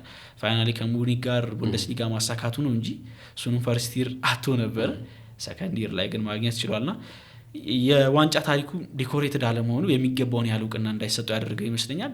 ግን ከምን ጊዜ ምርጥ አጥቂዎች መካከል እንዲሁም ደግሞ በዘመናችን ከተመለከትናቸው ምርጥ አጥቂዎች መካከል አንዱ አድርጌ የምመድበው ምርጥ 9 ቁጥር ቦታ ላይ የሚጫወት ተጫዋች ነው። ናንሄል ዲ ማሪያ ለኔ አንደርሬትድ ከምላቸው ተጫዋቾች መካከል አንዱ ነው። በብዙ ክለቦች ውስጥ ዞረዋል። ዝቅታ ጊዜ ነበራቸው፣ ከፍታ ጊዜ ነበራቸው። ግን የሚገባውን ያህል አድናቆት ተችሮታል ብዬ አላስብም። በዘመናችን ከተመለከትናቸው ምርጥ ተጫዋቾች አንዱ ስለነበረ ማለት ነው። 10 ቁጥር በመስመር የሚወጣ አስደናቂ የሆነ ተጫዋች፣ ክሬቲቭ ጎል ስኮረር፣ የቆሙ ኳሶችን የሚጠቀምበት መንገድ በጣም አስደናቂ አርቲስቲክ የሆነ ተጫዋች፣ ለማየት በጣም የሚስባል አይደል እግር ኳስ ተጫዋች ነውና በጣም ወዶት ተጫዋች ነው። እሱም የሚገባውን ያህል ተወድሷል ብዬ አላስብም። እና አንቷን ግሪዝማን ጋርም ተመሳሳይ የሆነ ሳቤን ያለኝ የሚገባውን ያህል ተወድሷል ብዬ አላስብም። ያቺ 2016 ሲዝኑ ደግሞ የክርስቲያኖ ሮናልዶ እና ሜሲ ዘመን ላይ መፈጠራቸው እድለቢስ አድርጓቸዋል ብዬ የግሪዝማን ፕራይም ታይም ያቺ 2016 የክርስቲያኖ ሮናልዶና ሊዮኔል ሜሲ በጣም ስታንዳርዱን ከፍ አድርገውት የሁለቱ ፉክክር መግነኑ አይ ቲንክ የሆኑ በእግር ኳስ ውስጥ የተመለከትናቸውን አስደናቂ ታለንቶችን እንዳናጣጥም አድርጎናል። ይገባቸዋል ይሄ ባላንዶር ሽልማት ብለን የምናስባቸው እነ ኔይማር፣ እነ አንቷን ግሪዝማን፣ እነ ሮበርት ሌዋንዶውስኪ የመሳሰሉ ተጫዋቾች በዛ ክብር ውስጥ እንዳናገኛቸው ያደረገኝ ይመስለኛል እኔ በግሌ። ምክንያቱም የእነዚህ ሁለት ተጫዋቾች በጣም ቶፕ መሆንና መግነን ፍጹም የተለዩ ጊዜያቶችን ማሳለፍ እየተፈራረቁ ባላንዶርን መውሰድ ለሌሎች ምንም እንኳን የተለየ ጊዜ ቢያሳልፉ ግን እነዛ ዲኮሬትድ የሆኑ ሲዞናቸው ከነ ባላንዶር ከመሳሰሉ የግል ስኬቶች ጋር ብዙ እንዳናስታውሳቸው ያደረገን ይመስለኛል። ኢኒየስታን ብጨምር ብዙ ተጫዋቾች ማለት ነው እነዚህ የጠራውልህ ብቻ አይደሉም። አሁን እነ ዴምቤሌ ባላንዶርን ሲያሸንፉት መለከታል አይደል? ዴምቤሌ በደንብ ዲዘርቭድ ዊነር ነው ዘንድሮ ካሳለፈው ሲዝን አንፃር ማለት ነው።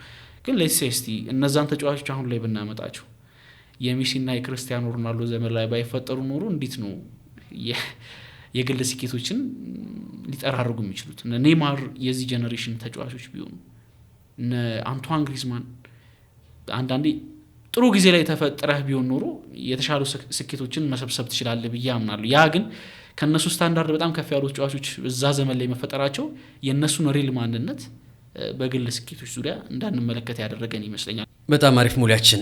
አሁን ደግሞ በተወሰነ መልኩ እስኪ አሁን ላይ ካሉ ተጫዋቾች ንጽጽሮችን 1-3 ተጫዋቾችን እናነጻጽር። ማርቲን ዙቢሜንዲ ወይስ ራያን ግራቨንበርች በዚህ ሲዝን? በዚህ ሲዝን እና ላስት ሲዝን ባሳለፉት ጊዜያቶች ፐርሰናሊ በግል ዙቢሜንዲ በጣም ማደንቀው ተጫዋች ነው። በጣም ወደው ማለት የሆነ የሚገዛኝ አይነት ተጫዋች ነው። ግን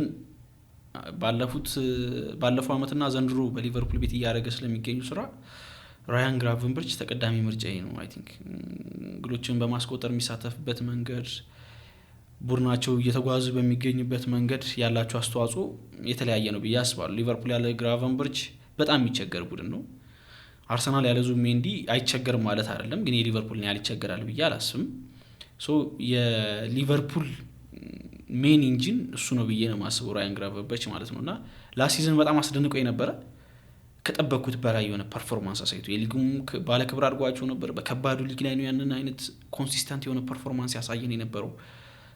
እስከ መጨረሻ ጨዋታዎች ድረስ 100% ነበር በቋሚ ስታርቲንግ 11 ውስጥ ስንመለከተው የነበረው። በጣም ረጅም ሲዝን አድካሚ ሲዝን ነበር ያሳለፈው። በእነዛ ሁሉ ጊዜያቶች ግን ጥሩ ተጫዋች ሆኖ ነበር ስናገኘው የነበረው። ማለት ደግሞ ከባህሪው ወጣ ያለ ፖዚሽን ላይ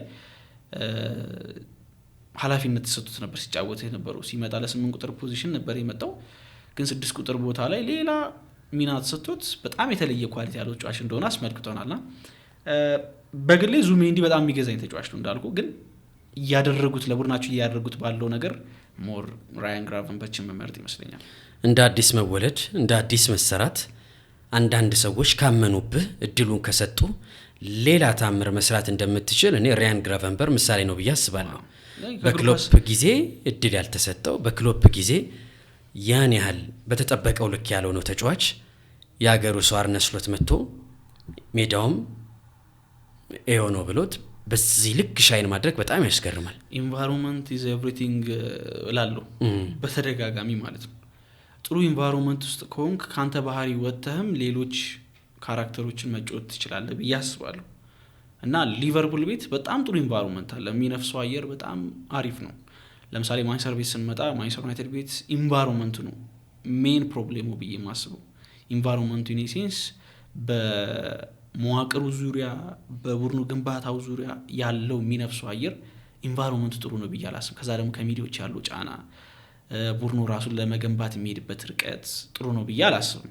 ደግሞ ያለፉት አመታት ፌለሪቲው እነዚህ ስለነበሩ ማለት ነው ከመዋቅር ጋር የተያዘ ከተጫዋች ፊርማ ከአሰልጣኝ ፊርማ ጋር ብዙ ዝግብ የሚያጣው አይነት ክለብ አይደለም ማንቸስተርና ሁሉ ጊዜ ሆኖ አተካሮች አይጠፉም እንደ ዩናይትድ ያለ ክለብና ለመነሳት በጣም ብዙ እንዲቸገሩ ካደረጓቸው ነገሮች አንዱ የኢንቫይሮንመንቱ መበላሸት ይመስለኛል በጊዜ ሂደት ራሱን እያጣመጣት ከዛ ደግሞ መስራት የነበሩብን የቤት ስራዎች ሳሰራ ስትቀር የተከማቹ ይመጡና ይበስ ነገራቶች እየከበዱ ነው የሚመጡት መስራበት ጊዜ ቢመጣ እንኳን እነዛን የቤት ስራዎች አቀለህ ነው ወደ ጥሩ ጊዜያቶች ልትመጣ የምትችለው እንጂ በአንዴ ለውጥ የሚባል ነገር የለም እግር ኳስ ፕሮጀክት ነው በፕሮጀክት ነው እያንዳንዱን ነገር ልትወጣ የምትችለው በተለይ በዘመናዊ እግር ኳስ ማለት ነው ሶ ጥሩ ሰዎች ጥሩ ኢንቫይሮንመንት ካለ ቶሎ እነዛን ነገሮች ልታረግ ትችላለህ ያ እኔ ያልኳቸው ጥሩ ሰዎች የማይኖሩ ደግሞ ኢንቫይሮንመንት ጥሩ የማይሆን ከሆነ ደግሞ ጊዜ ወስድባል ድጋሚ ማለት ነው እና ሊቨርፑል ቤት በጣም ጥሩ ኢንቫይሮንመንት አለ የሚነፍሱ አየር ጥሩ ነው ለአዳዲስ ተጫዋቾች ያን ያህል ጫናው ከበድ ያለ ቡድን አይደለም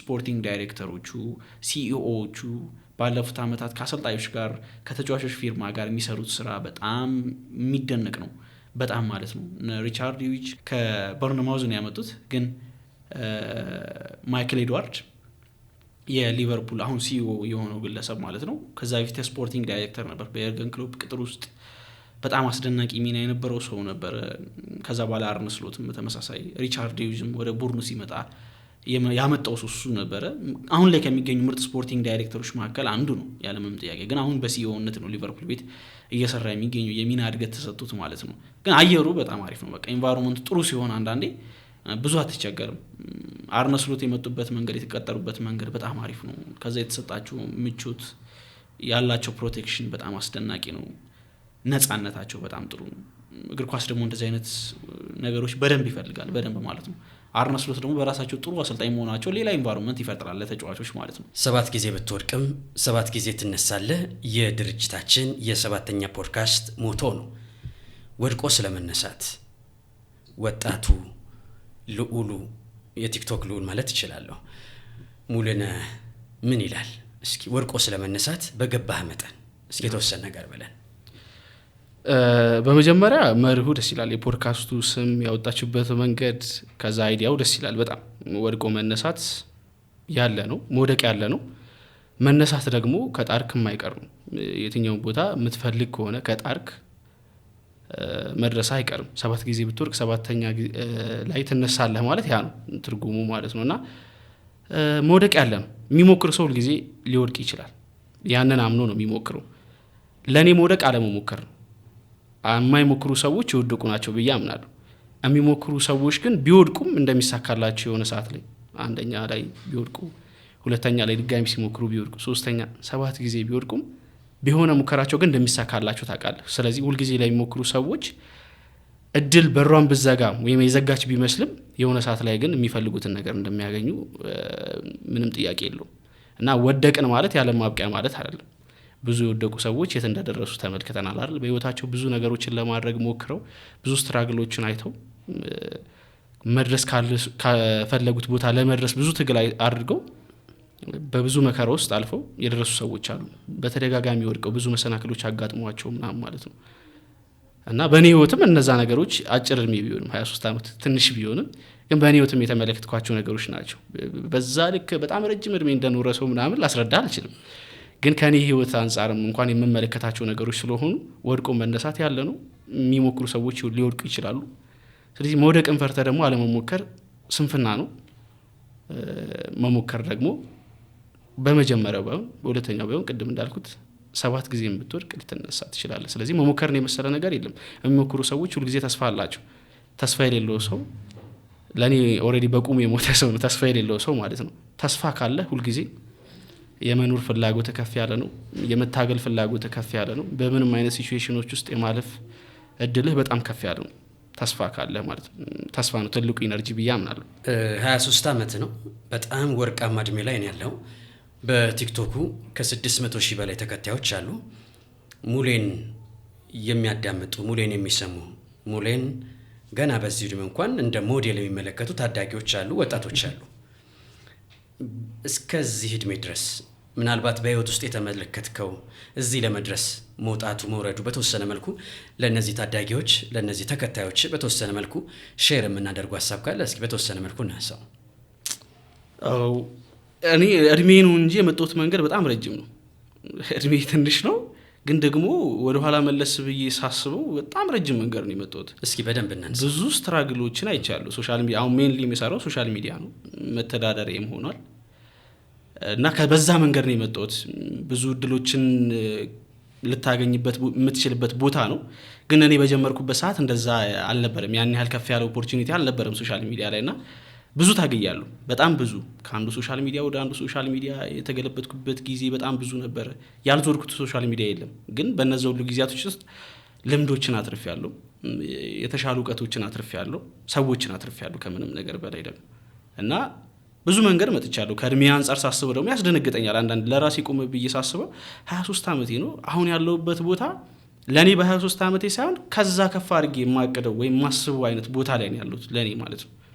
እና ብዙ ሰዎችም አያምኑኝም 23 ዓመቴ ነው ስላቸው እንዴት የሁሉ ነገር በ23 ዓመት ምናምን ብለው የሚያስቡ ሰዎች አሉና መሞከር ነው በቃ በተገኘው አጋጣሚ ሁሉ መሞከር ነው። ነገራቶችን አንደርስታንድ ለማድረግ መጣር፣ ፊውቸርን ፕሪዲክት ለማድረግ የትኛው መንገድ ነው ለእኔ የሚሆነው የሚለውን በደንብ ማጥናት ያስፈልጋል ብዬ አስባለሁ። ከዛ ደግሞ እኔ የት ነው የቆምኩት፣ ታለንቴ አቅሜ የቱ ጋር ነው ያለው የሚለውን ነገር በደንብ መፈልግ። እኔ መጀመሪያ የስኬት መጀመሪያ ነው ብዬ የማስበው ራስን ፈልጎ ማግኘት ነው።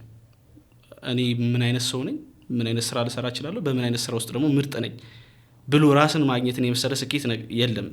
ምክንያቱም አንተ ራስህን የምታውቅ ከሆነ በምን ስራ ጥሩ እንደሆን ካወቅ ለዛ ስራ ኢነርጂ ብቻ ነው የሚፈልገው። ኢነርጂ ካለ የምትታገል ከሆነ የምትፈልገውን ነገር የማግኘት እድል በጣም ከፍ ያለ ነው እና ብዙ ነገሮች ውስጥ አልፌያለሁ።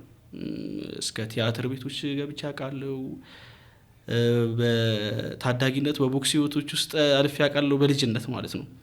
ግን በእነዚያ ሁሉ ጊዜያቶች ውስጥ እኔ ለሆቢ ነበር የማደርገው ደስ ስለሚሉኝ ብቻ ወይም በአካባቢ ጓደኞቼ ስላሉ ምናምን ማለት ነው። ግን ራሴን እየፈለግኩ ነበር። አሁን ላይ ቆሜ ሳስበው ፉትቦል የሚባል ነገር አብሮኝ ነው ያደገው ከልጅነት ጀምሮ። በፕሮፌሽን ደረጃ ግን አላስበውም ነበር። እዚህ ሙያ ውስጥ ገብቼ እሰራለሁ ምናምን ብዬ አላስብም ነበር። ከሆነ ጊዜ በኋላ ነው ይሄ ፍላጎት እያደገ የመጣው፣ ፖቴንሻሌን የተረዳሁት ማለት ነው። ግን ከዛ በፊት ብዙ ነገሮችን አልፌያለሁ። እንዳልኩ የሞከርኳቸው ብዙ ነገሮች አሉ፣ እንደማይሆንኝ የተረዳኋቸው ነገሮች አሉ። አይሆንኝም ማለት ደግሞ ውድቀት አይደለም። እንደማይሆን መረዳት በራሱ አንድ ትልቅ እድል ነው ብዬ ነው የማስበው። ከረፈደ በኋላ ብትረዳ ጥቅም የለውም እንደማይሆን። የማይሆኑኝ ነገሮች በጊዜ ትቻለሁ። ከኔ ጋር ሄዱም ብዬ የማስባቸው የኔ ምርጥ አቅም የኔ ፓሽኖች አይደሉም ብዬ የማስባቸውን ማለት ነው። ራሴን ደግሞ ፋይናሊ በእነዚያ ሁሉ ጊዜያቶች ውስጥ ከባባድ ውሳኔዎችን እየወሰንን እዚህ ሙያ ውስጥ አግኝቼዋለሁ ማለት ነው እና እንደ ማንኛውም ታዳጊ እግር ኳስን አይቼ ነው ያደግኩት። እርግጥ የኔ የበዛ ቢሆንም ማለት ነው በጣም የበዛ ነው የኔ። አንዳንዴ ለራሴ ይገርመኛል። እዚህ ሙያ ውስጥ ባልገባ እኔ መሀል ሜዳ ላይ የምቆም አይነት ሰው ይመስለኛል ራሴን ሳስበው ማለት። ምክንያቱም በጣም የበዛ መሰጠት ነው ያለኝ ለዚህ ሙያ ማለት ፍቅር ማለት ነው። ሙያ ውስጥ ገብቼበትም ሳይሆን ሳልገባበትም በልጅነት በጣም የበዛ ቤት ኳስ አምሽታ ትምጣ እየተባልኩ ነው። ኪራይ ወጥ ላይ ደግሞ አስቸጋሪ ነው አከራይ። ከምሽት በኋላ ስትመጣ ምናምን ደስ አይለውም፣ ቤተሰብም ጫና ያደርግባል ምናምን። ብዙ ጊዜ ከፋሰር ጋር የምንጣላባቸው ቀናቶች ነበሩ ምናምን አታምሽ ምናምን እየተባልኩ ማለት። ግን በቃ እኔ ደስ ስለሚለኝ ያንን ነገር ሁልጊዜ አድርገው ነበር። ከብዙ ከግል ህይወቴ ጋር እየተጋጨ እንኳን ማለት ነው። ፋይናሊ እንጀራ የሆኑ እንደሚያርፍ አላውቅም ነበር ያኔ። ግን ከዛ ከሆነ ጊዜ በኋላ ግን አርሊ ነው 8ኛ ክፍል ምናምን 7ኛ ክፍል ምናምን ነው የጀመርኩት ይህንን ስራ ማለት ነው እና በራሴ ሶሻል ሚዲያ ገጾች ላይ መንቀሳቀስ ጀመርኩ። እማየውን ነገር የምረዳውን ነገር ለማውራት ለመተንፈስ መሞከር ጀመርኩ። ፌስቡክ ላይ ነበር መጀመሪያ የጀመርኩት። ከዛ ቴሌግራም ላይ ነበር የጀመርኩት መጀመሪያ። ከዛ ቴሌግራም ላይ የራሴን ፔጆች ከፍቼ ምናምን ብዙ እንቀሳቀስ ነበረ። እሱ በጣም ጊዜን እያጣበበ ተቸገርኩ። ወደ ፌስቡክ መጣሁ። ፌስቡክ ላይ ሞር ብዙ ትልልቅ ሰዎች አሉ። ኢንጌጅ የማድረግ አቅም ከፍ ያለ ነው። ከሰዎች ጋር የምትፈጥረው ኔትወርክ ከፍ ያለ ነው እና ይመቻል። ሀሳቦችን ሼር ለማድረግ ከሰዎች ጋር በኦፒኒየን ለመሟገት ምናምን ይመች ቦታ ነው። ሀሳቦችን በጠቅላላ ስለ እግር ኳስ የማያቸው ልክ ስራዬ ብዬ ቅዳሜ ነው ቢዚ ነኝ። ኳስ ካየሁኝ በቃ የሆነ ኦፒኒየን ሁልጊዜ መጻፍ ያስደስተኛል። 3 ገጽ 4 ገጽ ጓደኞቼ ይገርማቸዋል። እንዴት ነው እንደዚህ የምጽፈው አንተ አይደክምም እንዴ ምናምን እያሉ ማለት ነው። እነሱ አማርኛ ታይፕ ለማድረግ በጣም ነው የሚቸገሩት ማለት ነው። ብዙ ጊዜ ያው የመጻፍ እንትኑ ስለሌላቸው እኔ አማርኛ ታይፕ ሳደርግ በጣም ፋስት ነኝ ማለት በጣም ተቸግሬ ነበር የመጀመሪያዎቹ ጊዜያቶች ላይ። ግን ከሆነ ጊዜ በኋላ በጣም ድግግሞሽ ይመጣ ምናምን እዛ ነገር ውስጥ ጥሩ እየሆንኩ መጣሁኝ። ራሴን ጥሩ እየሆንኩ አገኘሁት ማለት ነው። እና በቃ ዴይሊ ጽፋለሁ። ለእኔ ኖርማል 3 ገጽ 4 ገጽ ለማንበብ የሚያስቸግራቸው ሰዎች አሉ። እኔ ለመጻፍ ያን ያህል አያስቸግረኝም ነበር፣ ፓሽን ስላለ ማለት ነው፣ ኢነርጂ ስላለ። እና ፌስቡክ ላይ ሞር ብዙ ሰዎችን ተዋወቅኩኝ። ከእግር ኳስ ዓለም የሚል ግሩፕ ነበረን። በጣም ጥሩ ግሩፕ ነበረ። አሜዚንግ ፋክቶችን፣ ፉትቦል ኦፒኒየኖችን፣ ስቶሪዎችን፣ ባክግራውንድ ምናምን ብዙ ነገሮች፣ ታክቲክ ነገሮችን እንዳሰስ ነበረ በዛ ግሩፕ ላይ። እኔ ብቻ ሳይሆን ሌሎች ልጆች ነበሩ፣ በጣም ጥሩ ጥሩ ልጆች። እና እርግጥ አሁን በዚህ ሙያ ውስጥ እየቀጠልኩ ያለሁት እኔ ነኝ፣ ከዛ ግሩፕ ውስጥ ከነበርነው ሰዎች ማለት። ግን በጣም ጥሩ ትስስር ነበረን። የራሳችን የአድሚኖች ግሩፕ ነበረን፣ ብዙ እናወራ ነበረ ምናምን። እና እዛ ነገር ላይ ግን ሳላስበው ራሴን እያሳደግኩ እንደመጣሁ ተረዳሁኝ። የሆነ ጊዜ ላይ የኔ ስክሪፕቶች ቲክቶክ ላይ ሳያቸው ምናምን ለምን የኔ ስክሪፕት ሰዎች ከሰሩት አሪፍ ከሆነ ራሴ ብሰራው ለምን ውጤታማ አይሆንም እያልኩኝ አሰብኩኝ። ሰዎችም እንደዛ ይነግሩኝ ስለነበር እዚህ ላይ የምጽፋቸውን ጽሁፎች ቲክቶክ ላይ ብታመጣቸው በጣም በቀላሉ ሰዎች ጋር መድረስ ይችላሉ። እንደ ኤክስፐሪመንት ነው ፌስቡክ። እንደ ኤክስፐሪመንት ማለት ፌስቡክ ላይ የሆኑ ሰዎች አንተ የምጽፋቸውን ጽሁፎች ወደዱ ማለት ቲክቶክ ላይ ስትመጣ ፕላትፎርም የራሱ መንገድ አለው። ጽፈህ አይደለም ፌስቡክ ላይ እንደጻፍከው ፌመስ ልትሆን የምትችለው ወይም ሰዎች ጋር ተደራሽ ልትሆን የምትችለው ማለት ነው። በቲክቶክ መንገድ ስትመጣ ደግሞ ቪዲዮ መቅረጽ ይጠበቅብሃል። የመጀመሪያ ስራዎቼ እነዛ አልነበሩም፣ ቪዲዮ መቅረጽ አልነበረም። በቮይስ ኦቨር ነበር የምሰራው። ግን ስክሪፕቶቼ ነበር ከፌስቡክ እያመጣው ፌስቡክ ላይ የምጽፋቸውን ቲክቶክ ላይ ቪዲዮ እያቀነባበርኩ ቮይስ ኦቨር እየሰራው ፖስት ማድረግ የነበረው ማለት ነው። ሳላስበው ተወዳጅ ሆነ። ለካ ኤክስፐሪመንት ነበር። ፌስቡክ ላይ ጥሩ ሆነ፣ ሰዎች ጋር ተወዳጅ ሆነ ማለት ቲክቶክ ላይ ደሴም ሰው ነው ያለው፣ የምትሰራበት መንገድ ብቻ ነው በቲክቶክ ወይ መሆን ያለበት። ከዛ ተወዳጅ እየሆነ መጣ። ከሆነ ጊዜ በኋላ አንድ ድርጅት ውስጥ ተቀጥሬ መስራት ጀመርኩኝ፣ ዜና ሱከር የሚባል። ከዛ በኋላ የግድ ፊቴን ማሳየት ግድ ሆነብኝ ማለት ነው። እና በፊት እየታየ ቪዲዮዎችን መስራት አለብን አንተ ማለት ለእኔ በጣም አዲስ ነገር ነበረ፣ ከባድ ነገር ነበረ። ካሜራ ፊቴን መመልከት በጣም ፈራ ልጅ ነበርኩ። በጣም ከዚህ ወጣቶች በደንብ ኢነርጂ ሊያገኙ ይችላሉ ብዬ አስባለሁ፣ እኛም እናደርጓለን የሚል ማለት ነው። አሁን ሙሌ ካሜራ ፊት በነፃነት ሲያወራ ያን የነበረው ሙሌ ቢያውቁት ኖሮ በጣም ይገርማቸው ነበረ። የተሳቀቅባቸው በጣም ከራስ ጋር የተነጋገርንባቸው ነበሩ። በጣም ማለት አንድ ቪዲዮ ለመስራት በጣም ቸገር ነበረ፣ በጣም ማለት ነው። ቪዲዮ ሳይ ካሜራ ከፍቼ ራሴን ሳየው የማወራቸው ነገሮች የሚጠፉኝ ጊዜያቶች ነበሩ። በጣም እደነግጥ ነበር፣ ለነገሩ አዲስ ነበርኩ ምናምን፣ ቃላቶች የተሰባበሩ ነበሩ ምናምን። ግን ከሆነ ጊዜ በኋላ አዳፕት እያደረገው ትመጣለህ። ዋናው ነገር ምንድነው? መሞከር ነው። ከዛ በዛ ነገር ውስጥ አይ ቲንክ ሰዎች ነን፣ ሁልጊዜ አዲስ ነገር ይከብደናል ለመላመድ፣ ምንም አይነት ነገር ማለት ነው። የሆነ እንለምዳቸዋለን ብለን የማናስባቸው ነገሮች ሰዎች የቤተሰቦቻቸውን ማጣት ይለምዱታል አይደል? እንለምደዋለን ብለው አያስቡም በፍጹም ይሄንን ነገር። ግን እንደዚህ አይነት ከባባድ ነገሮች እንኳን ይለመዳሉ ኢን ላይፍ።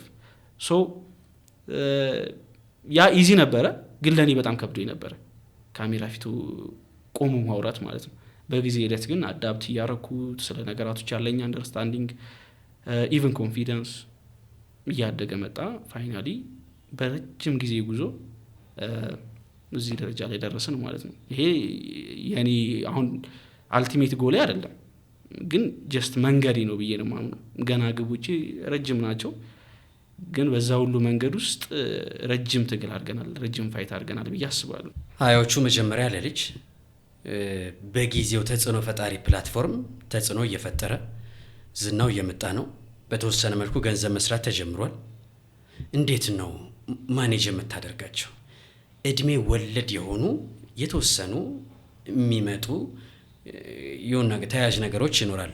ኤጎ ሊመጣ ይችላል። በተወሰነ መልኩ ይሄ እኔ ብቻ የሚል ስሜት ሊመጣ ይችላል። እድሜ ወለድ ሰው እንዴት ማኔጅ እያደረግከው ነው? ኢጎ እኔ ጋ የለም ብዬ ነው የማምነው በፍጹም። በእኔ ዙሪያ ያሉ ሰዎች ከእኔ የተሻለ ያንን ቢናገሩ ደስ ይለኛል፣ ግን ጥያቄው ፐርሰናል ስለሆነ መመለስ ይኖርብኛልና ኢጎ የሚባል ነገር አይ ቲንክ ኢጎ አንዳንዴ ጥሩ የሚሆንባቸው ጊዜያቶች አሉ። ኢጎ ግን ጥሩ የሚሆንባቸው ጊዜያቶች ለራስ የሚኖር ክብር ሲሆን፣ ከዛ ውጪ ግን ኢጎ በጣም ከፍ ያለ ሆኖ ሰዎችን ሊገፋ በሚችል መልኩ ለራስ ከልክ ያለፈ ግምት ሲኖርህ ለሰዎች ንቀት የሚመጣ ይመስለኛል። መጠን ሲኖረው ግን ጥሩ ነው ብዬ አስባለሁ። ኮንፊደንስ ጥሩ ይሆናል፣ ለራስ ያለህ ግምት ጥሩ ይሆናል። እና ሰዎችን የሚጎረብጥ አይሆንም። ከልክ ያለፈ ሲሆን ግን በጣም አስቸጋሪ የሚሆነው እና ኢጎዬን በደንብ ነው ማኔጅ ማድረገው ብዬ አስባለሁ። ምክንያቱም እኔ ማንም ነኝ ብዬ ነው ማስበው። እኔ ማንም ነኝ ማለት ሰዎች ነው እዚህ ደረጃ ላይ ያደረሱኝ፣ በሰዎች አቅም ነው እዚህ ደረጃ ላይ ያደረሱ፣ ሰዎች ስለወደዱኝ ነው። እነዛ ሰዎች ከሌሉ እኔ ማንም ነኝ። ሶ ኢጎ ያን ያላስፈላጊ ነው ጠቃሚ ነው ብዬ አላስብም። ግን ይሄ ኢጎ ስልህ በጣም የሆነ የተጋነነ ኢጎ ማለት ነው እንጂ መጠን ሊኖረው ይገባል፣ ሊሚት ሊኖረው ይገባል። ያንን መተላለፍ አለብህ ብዬ አላስብም። ወጣት ስትሆን አስቸጋሪ ነው። እንደዚህ አይነት ነገሮችን ፋይት ታደርጋለህ። ከራስ ጋር የሚኖሩ ንግግሮች ይኖራሉ። ግን እኔ ጋር ያንን ነገር አላገኝም። ታላላቆችን በደንብ ነው ማከብረው። ለታናናሾችም በጣም የተለየ ክብር አለኝ። ጥሩ ቦታ አለኝ። ጥሩ ቦታ ስላላቸው ብዙ ሰዎች ለእኔ ያንን ጥሩ ቦታ መንፈግም አልፈልግም እና ያለ ሰዎችን ባዶ ነኝ ብዬ ስለማምን አስፈላጊ ነው ብዬ አላስብም። ኢጎ ያላቸው ሰዎች ራሱ ከልክ ያለፈ ግምት ሲኖራቸው በሰዎች ዘንድ ያላቸው እይታ ደስ አይልም። ሰዎችን ምቾት የሚነሳ ባህሪ ይኖራቸዋል፣ ግልፍተኛ ይሆናሉ ምናምን እና ያ ደግሞ ልክ ነው ብዬ አላስብም። እኔ ገና ረጅም መንገድ እጓዛለሁ ብዬ የማስብ አንድ ወጣት ነኝ። ስለዚህ ያን ኢጎ ይዤ እጓዛለሁ ብዬ አላስብም። ከጅምሩም አልነበረኝም፣ ወደፊትም እንዲመጣ አልፈልግም። ግን ኢጎ እንዳልኩ ለራስ የሚኖር ክብር ከሆነ ግድ ነው። ለራስ ክብር ሊኖር ይገባል። ራስን ስታከብር ነው ሌሎች ልታከብር የምትችል እና ኢጎዬን ማኔጅ አደርጋለሁ። ያው ወጣት ስትሆን አንዳንዴ ሰዎች የሚሰጡ ግምት በጣም የተጋነነ ይሆንና ፍጹም ይሆን ካርገው ይስለዋል። እንኳን የሰው ልጅ መልአክ እንኳን ፍጹም እንደማይሆን ተመልክተናል። ሴጣን መልአክ ነበር፣ ከሰው ልጅ አቅም ከፍ ያለ ማለት ነው። እና ፍጹም አይደለንም፣ ሁላችን ልንሳሳት እንችላለን። እኔ ገና ያንግ ኤጅ ላይ አሁን ያሉት ከኔ ሰዎች ኤክስፔክት የሚያደርጉት ነገር በጣም ከፍ ያለ ነው። ከኔ አቅም በላይ የሆነ አንዳንዴ እኔ ጋር ያሉትን ሰዎች የኔን ኦዲየንሶች ስመለከት በጣም ከኔ አቅም በላይ ይሆንብኛል፣ ለእኔ የሚሰጠኝ ግምት ማለት ነው። እኔ ግን አብዛኛውን ጊዜ እነዛን አልቀበላቸውም። በጣም አከብራለሁ የሰዎችን ሀሳብ፣ ለእኔ ያላቸውን ቦታ በጣም እወደዋለሁ። ግን ገና መስራት ይጠበቅብኛል ብዬ ስለማምን ያያዘናጋኛል ብዬ ነው የማምነው። እና ኢጎን የሚፈጥረው ይሄ ነው። ብዙ ስትደነቅ ኢጎ ክሬት ይደረጋልና የአይነት አስተሳሰብ የአይነት ሜንታሊቲ ስላለኝ ብዙ እንደዚህ አይነት ነገሮች አይቸግሩኝም። ግን ወጣት ስትሆን ብዙ የሚሸውዱ ነገሮች አሉ። ኢጎ ብቻ ሳይሆን መዝናናት ያምራል፣ ከጓደኞች ጋር መጫወት፣ ጊዜ ገና ነው የሚል አይነት ሳቢ ይኖራል። እሷን ነገር በርካታ ታዳጊዎች ሙሌ ያንተን አንግል መስማትም ስለሚፈልጉ ያንተን እይታም መስማት ስለሚፈልጉ እቺ ነገር መዝናናቱ፣ ጊዜ አለኝ ማለቱ፣ ታይም ማኔጅመንት፣ ገንዘብ ማኔጅመንት እንዴት እያስተናገድከው ነው? እኔ አሁን በእኔ እድሜ እኩያ እንዳሉ ልጆች አልዝናናም፣ እውነቱን ስናገር ማለት ነው። ምዝናና አይነት ሰው አይደለሁም። ሳልችል ቀርቼ አይደለም መዝናናት። የኔ እኩዮች ይዝናናሉ ምናምን፣ እሱ ግን የነሱ መንገድ ነው። የኔ መንገድ የራሴ የሆነ መንገድ አለ። መዝናናት እችላለሁ፣ ግን ያን ያህል ይሄ የመዝናናት ወዳጅ አይነት ሰው አይደለሁም። የሚያዝናና ሁኔታ ላይ ነኝ ብዬም ስለማላስብ ማለት ነው። ብዙ የሚጠብቁኝ ነገሮች አሉ፣ ለነዛ ነገር ራሴን ማዘጋጀት አለብኝ ብዬ ስለማስብ ስለመዝናናት የማስብ አይነት ሰው አይደለሁም። አትሰም ፖይንት የሆኑ ቀኖች ይኖራሉ። ሁሌ ደግሞ እንደ እስር ቤት ታስረህም አትኖርም። የሰው ልጅ ስትሆን 23 ዓመቴ ነው። ሁሉም ትልልቅ ቦታ የደረሱ ሰዎች በእኔ ኤጅ የሚዝናኑበት ጊዜያቶች አሉ። ከኔ ከፍ ያለ ሊሆን ይችላል፣ ከኔ የሚያነሰ ሊሆን ይችላል።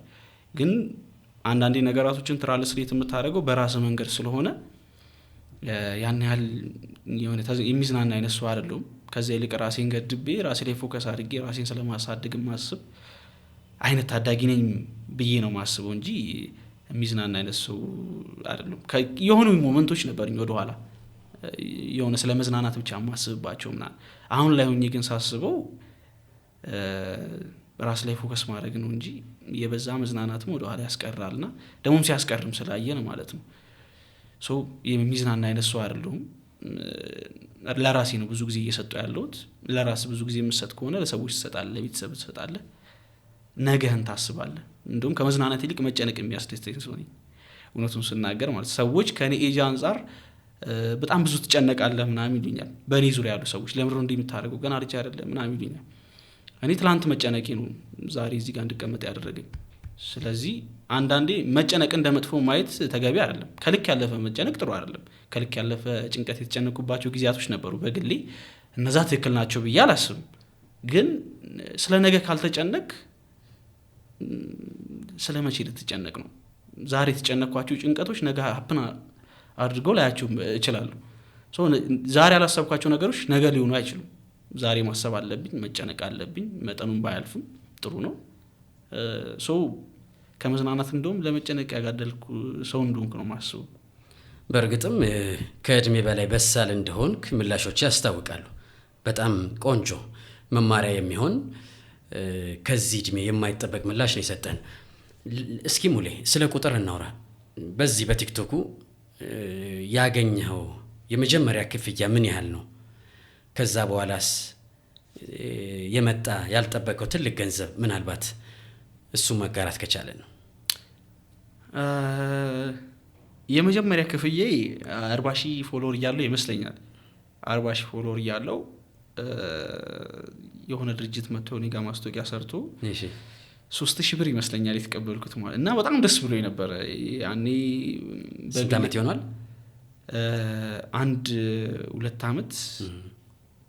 2 ዓመት የሚሆን ይመስለኛል። 2 ዓመት ከምናምን እንደዛ የሚሆነው ይመስለኛል። እርግጥ 2 ዓመት ባይደፍንም እንኳን እና 3,000 ብር ተከፍሎኝ በጣም ነው የተደሰቱት። ምክንያቱም እኔ የራሴ ጭንቀቶች ነበሩኛ።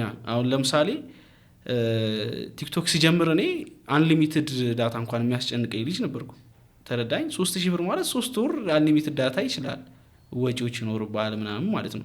ሰዎች ስትሰራ ምንም ወጪ ምንም መስዋዕትነት የምትከፍል ላይመስላቸው ይችላል። ሁሉም ሰው ስኬታማ መሆን ይፈልጋል፣ ግን ያንን መስዋዕትነት መክፈል አይፈልግም። እና ብዙ መስዋዕትነት ከፍያለሁ። ከአንሊሚትድ ዳታ ጋር ብዙ ፌስ ያደረኩባቸው ጊዜያቶች ነበሩ። ያንን ኢንካም አጥቼ ማለት ነው። አንሊሚትድ ዳታ ለመሙላት ብዙ የተቸገርኩባቸው ጊዜያቶች ነበሩ። ሶሻል ሚዲያ ላይ እየሰራ አንሊሚትድ ዳታ ማለት is the main thing እና በጣም ነበረ ደስ ያለኝ ያኔ ማለት ነው። ምክንያቱም ዩቲዩብ ላይ ራሱ ተቀጥሬ ሰራ ነበር የራሴን መሰረታዊ ነገሮች ለማሟላት ብዬ ማለት ነው። አንድ ዩቲዩብ ቻናል ሌላ ዩቲዩብ ቻናል ስክሪፕቶችን በመጻፍ ፕሮግራሞችን በድምጽ በቮይስ በመስራት ምናምን ሰራ ነበር። በአንድ ቪዲዮ በአንድ ቀን 100 ብር እየተከፈለኝ በወር 3,000 ብር ማለት ነው።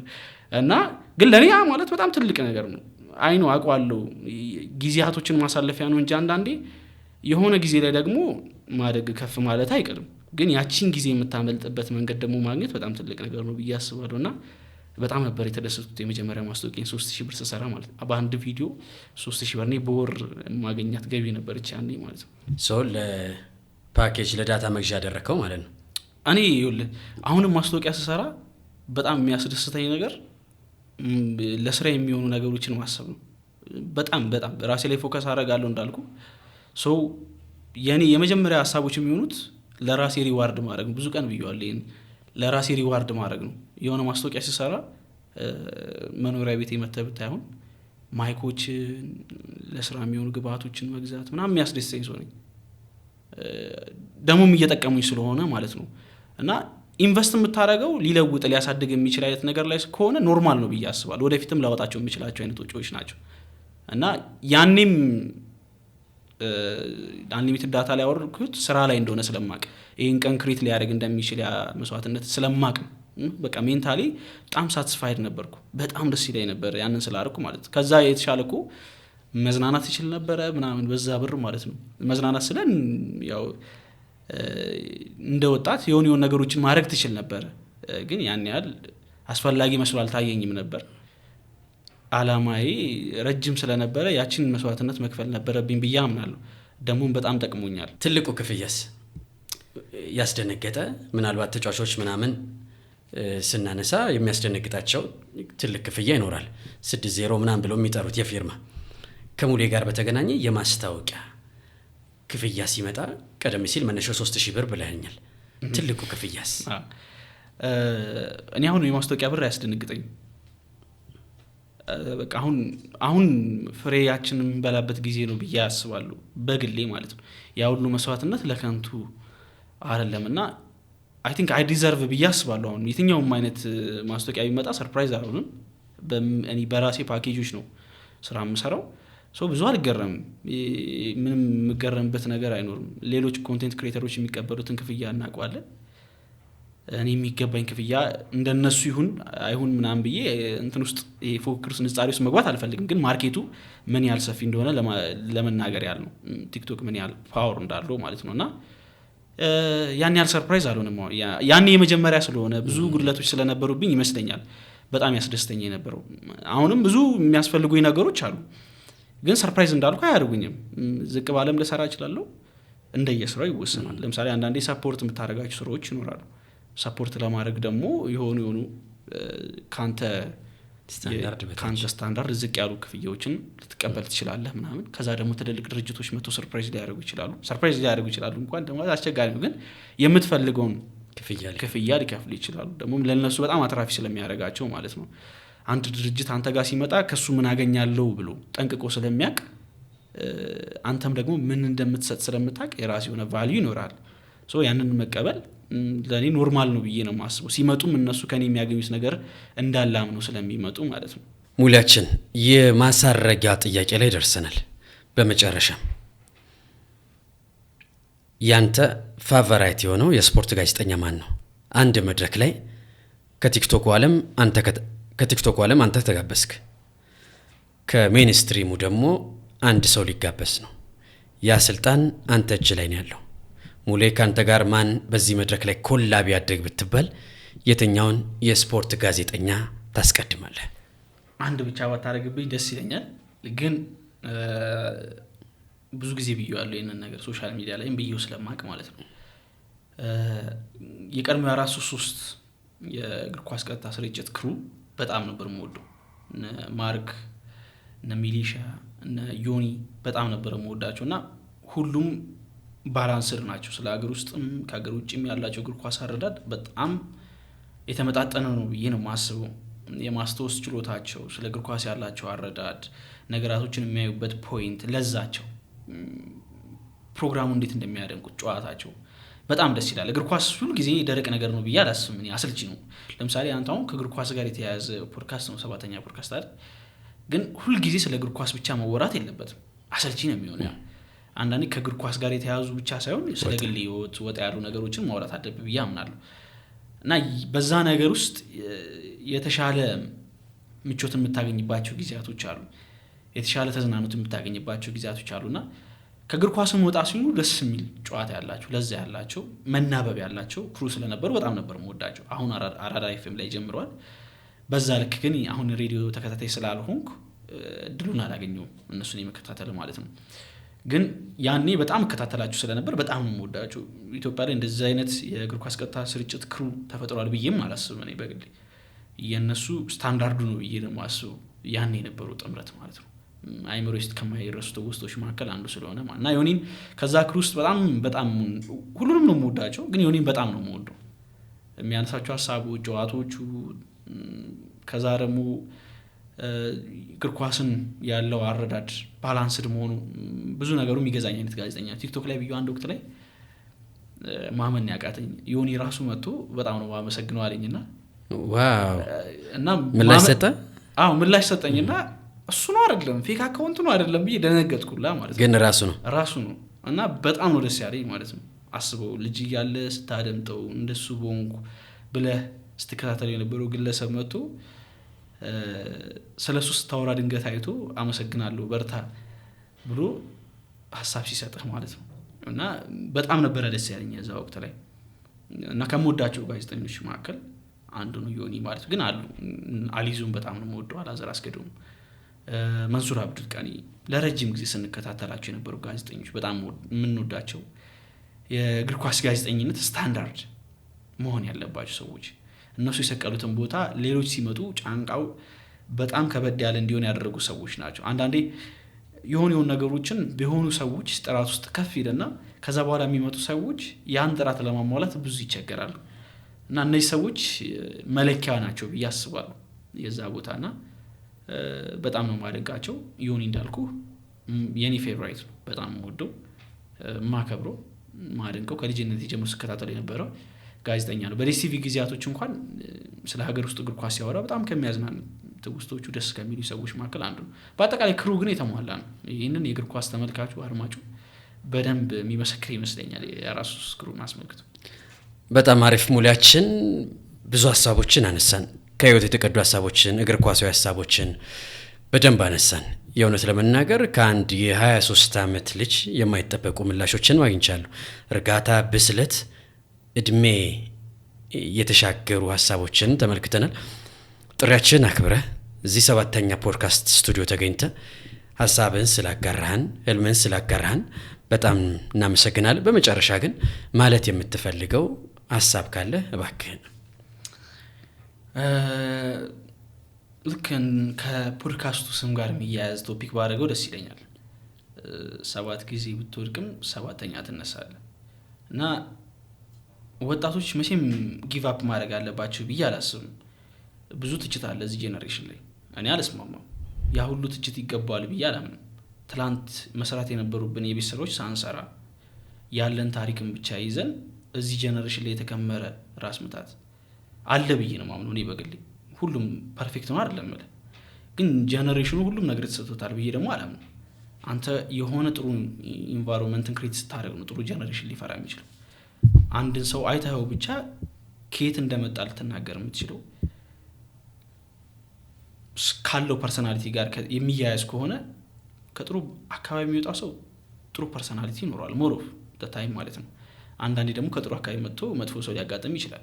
ከመጥፎ አካባቢ መጥቶ ደግሞ ሰርፕራይዝ የሚያደርግ ሰው ሊኖር ይችላል። ልክ በተመሳሳይ ደግሞ ከመጥፎ አካባቢ መጥቶ አብዛኛውን ጊዜ መጥፎ የሚሆን ሰው ሊበዛ ይችላል። ያ ኢንቫይሮንመንት ለዚህ ጄነሬሽን ተፈጥሮለታል ብዬ አላስብም። ብዙ የተበደለ ጄነሬሽን ነው ብዬ ነው የማምነው እንደ አንድ የዚህ ጄነሬሽን አካል ማለት ነው። እና ሁልጊዜ ሲወቀስ ነው የምትሰማው። ይሄ ጄነሬሽን ይችላል፣ ይሄ ጄነሬሽን ምንም ነገር ማድረግ ይችላል፣ አቅም አለ። ራሱን በእያንዳንዱ ኦፖርቹኒቲዎች ውስጥ ከጊዜው በጣም ከባድና ፈታኝ ሆኖ እንኳን ለማሳደግ የሚሞክር አይነት ጄነሬሽን። ፈተኖቹ በጣም ብዙ ናቸው፣ ባለፉት ጊዜያቶች ልክ አይደለም።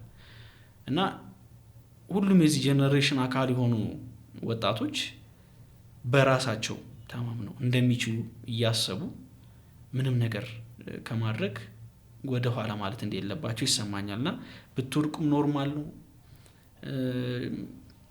መድገም ነው፣ ትነሳላችሁ። ምንም አይነት ነገር ከምታስቡት ቦታ ላይ ያስቀራችሁ ይገባል ብዬ አላስብም። እና ይህን ማስተላለፍ ፈልጋል። ብዙ ጫና ያለበት ጄነሬሽን ነው ብዬ ስለማምን ማለት ምክንያቱም ታላላቅ የምትላችሁ ሰዎች ይሄ ጄነሬሽን ያበቃለ ጄነሬሽን ነው ብለው ብዙ ጊዜ በድፍረት የተሞላበት ንግግር ሲያወጡ ትሰማለህ። ትላንት ያልሰራው ስራ አሁን ሊፈጠር አይችልም። የትላንት ድክመቶቻችን ነው አሁን የምንለውን ጄነሬሽን ክሬት ያደርጓል። ስለዚህ አሁን ይህንን ጄነሬሽን ቀና ለማድረግ መስራት መታተር ነው እንጂ ያለብን መወቃቀሱ አይጠቅመንም። ገባ? አሁን እኛም የዚህ ጄነሬሽን አካሎች መወቃቀሱ አስፈላጊ ከሆነ ባለፉት ጊዜያቶች መሰራት ነበረባቸው ብለን ደግሞ እኛም ስሞታ ማቅረብ እንችላለን። ተሰሚነቱ እንደነሱ ባይኖረን ገባ? እያንዳንዱ ነገር ቁጥጥር ያለው በታላላቆቻችን ስለሆነ ማለት ነው እንጂ የዚህ ጄነሬሽንም ለምን ይሁን ነገር አላረክም ለምን የሆነ ቦታ አልተገኘም ብለ ጥያቄ ብታቀርብለት ብዙ የሚመልስልህ መልሶች አሉት። ብዙ ሺህ መልሶች ያልተመለሱ ጥያቄዎች አሉት። ስለዚህ ኢንቫይሮንመንቱን ምቹ ማድረግ አለብን ብዬ አስባለሁ። ወጣቶችም ደግሞ እንችላለን። ከምትፈልጉት ቦታ ምንም ሊገድባችሁ አይገባም። ጊዜው ከባድ ፈታኝ ቢሆንም ብትወድቁም ግን መነሳት እንደምትችሉ ማመን አለባችሁ። ስለዚህ ይቻላል ነው ይቻላል። 7ኛ ፖድካስት 7 ጊዜ ብትወድቅም 7 ጊዜ ትነሳለህ። በጣም ደስ የሚል የማሳረጊያ ሀሳብ ነው። በድጋሚ ሙላችን ከሽንገላ በጸዳ አንደበት ጥሪያችን አክብረ እዚህ ስቱዲዮ ስለተገኘ የእውነት እግዚአብሔር ያክብርልን፣ ክብረት ይስጥልን። ክቡራትና ክቡራን የዛሬው የ7ኛ ፖድካስት ቆይታችን የተከታተላችሁትን ይመስል ነበረ። የቲክቶኩ ልዑል እንደዚሁም ደግሞ የእግር ኳስ ተንታኝ የሆነው ሙሉነህ መብራቱ ከኛ ጋር ቆይታ አድርጓል። በእርግጠኝነት እንደምትወዱ ተስፋ እናደርጋለን። 7ኛ ፖድካስት ላይክ፣ ሼር፣ ሰብስክራይብ እያደረጋችሁ ይህንን ፕሮግራም እንድትከታተል ይሁን። በቀጣይ ከሌላ እንግዳ ጋር እስክንገናኝ በያላችሁበት እግዚአብሔር ያክብርልን፣ ጤና ይስጥልን። ቻው ቻው።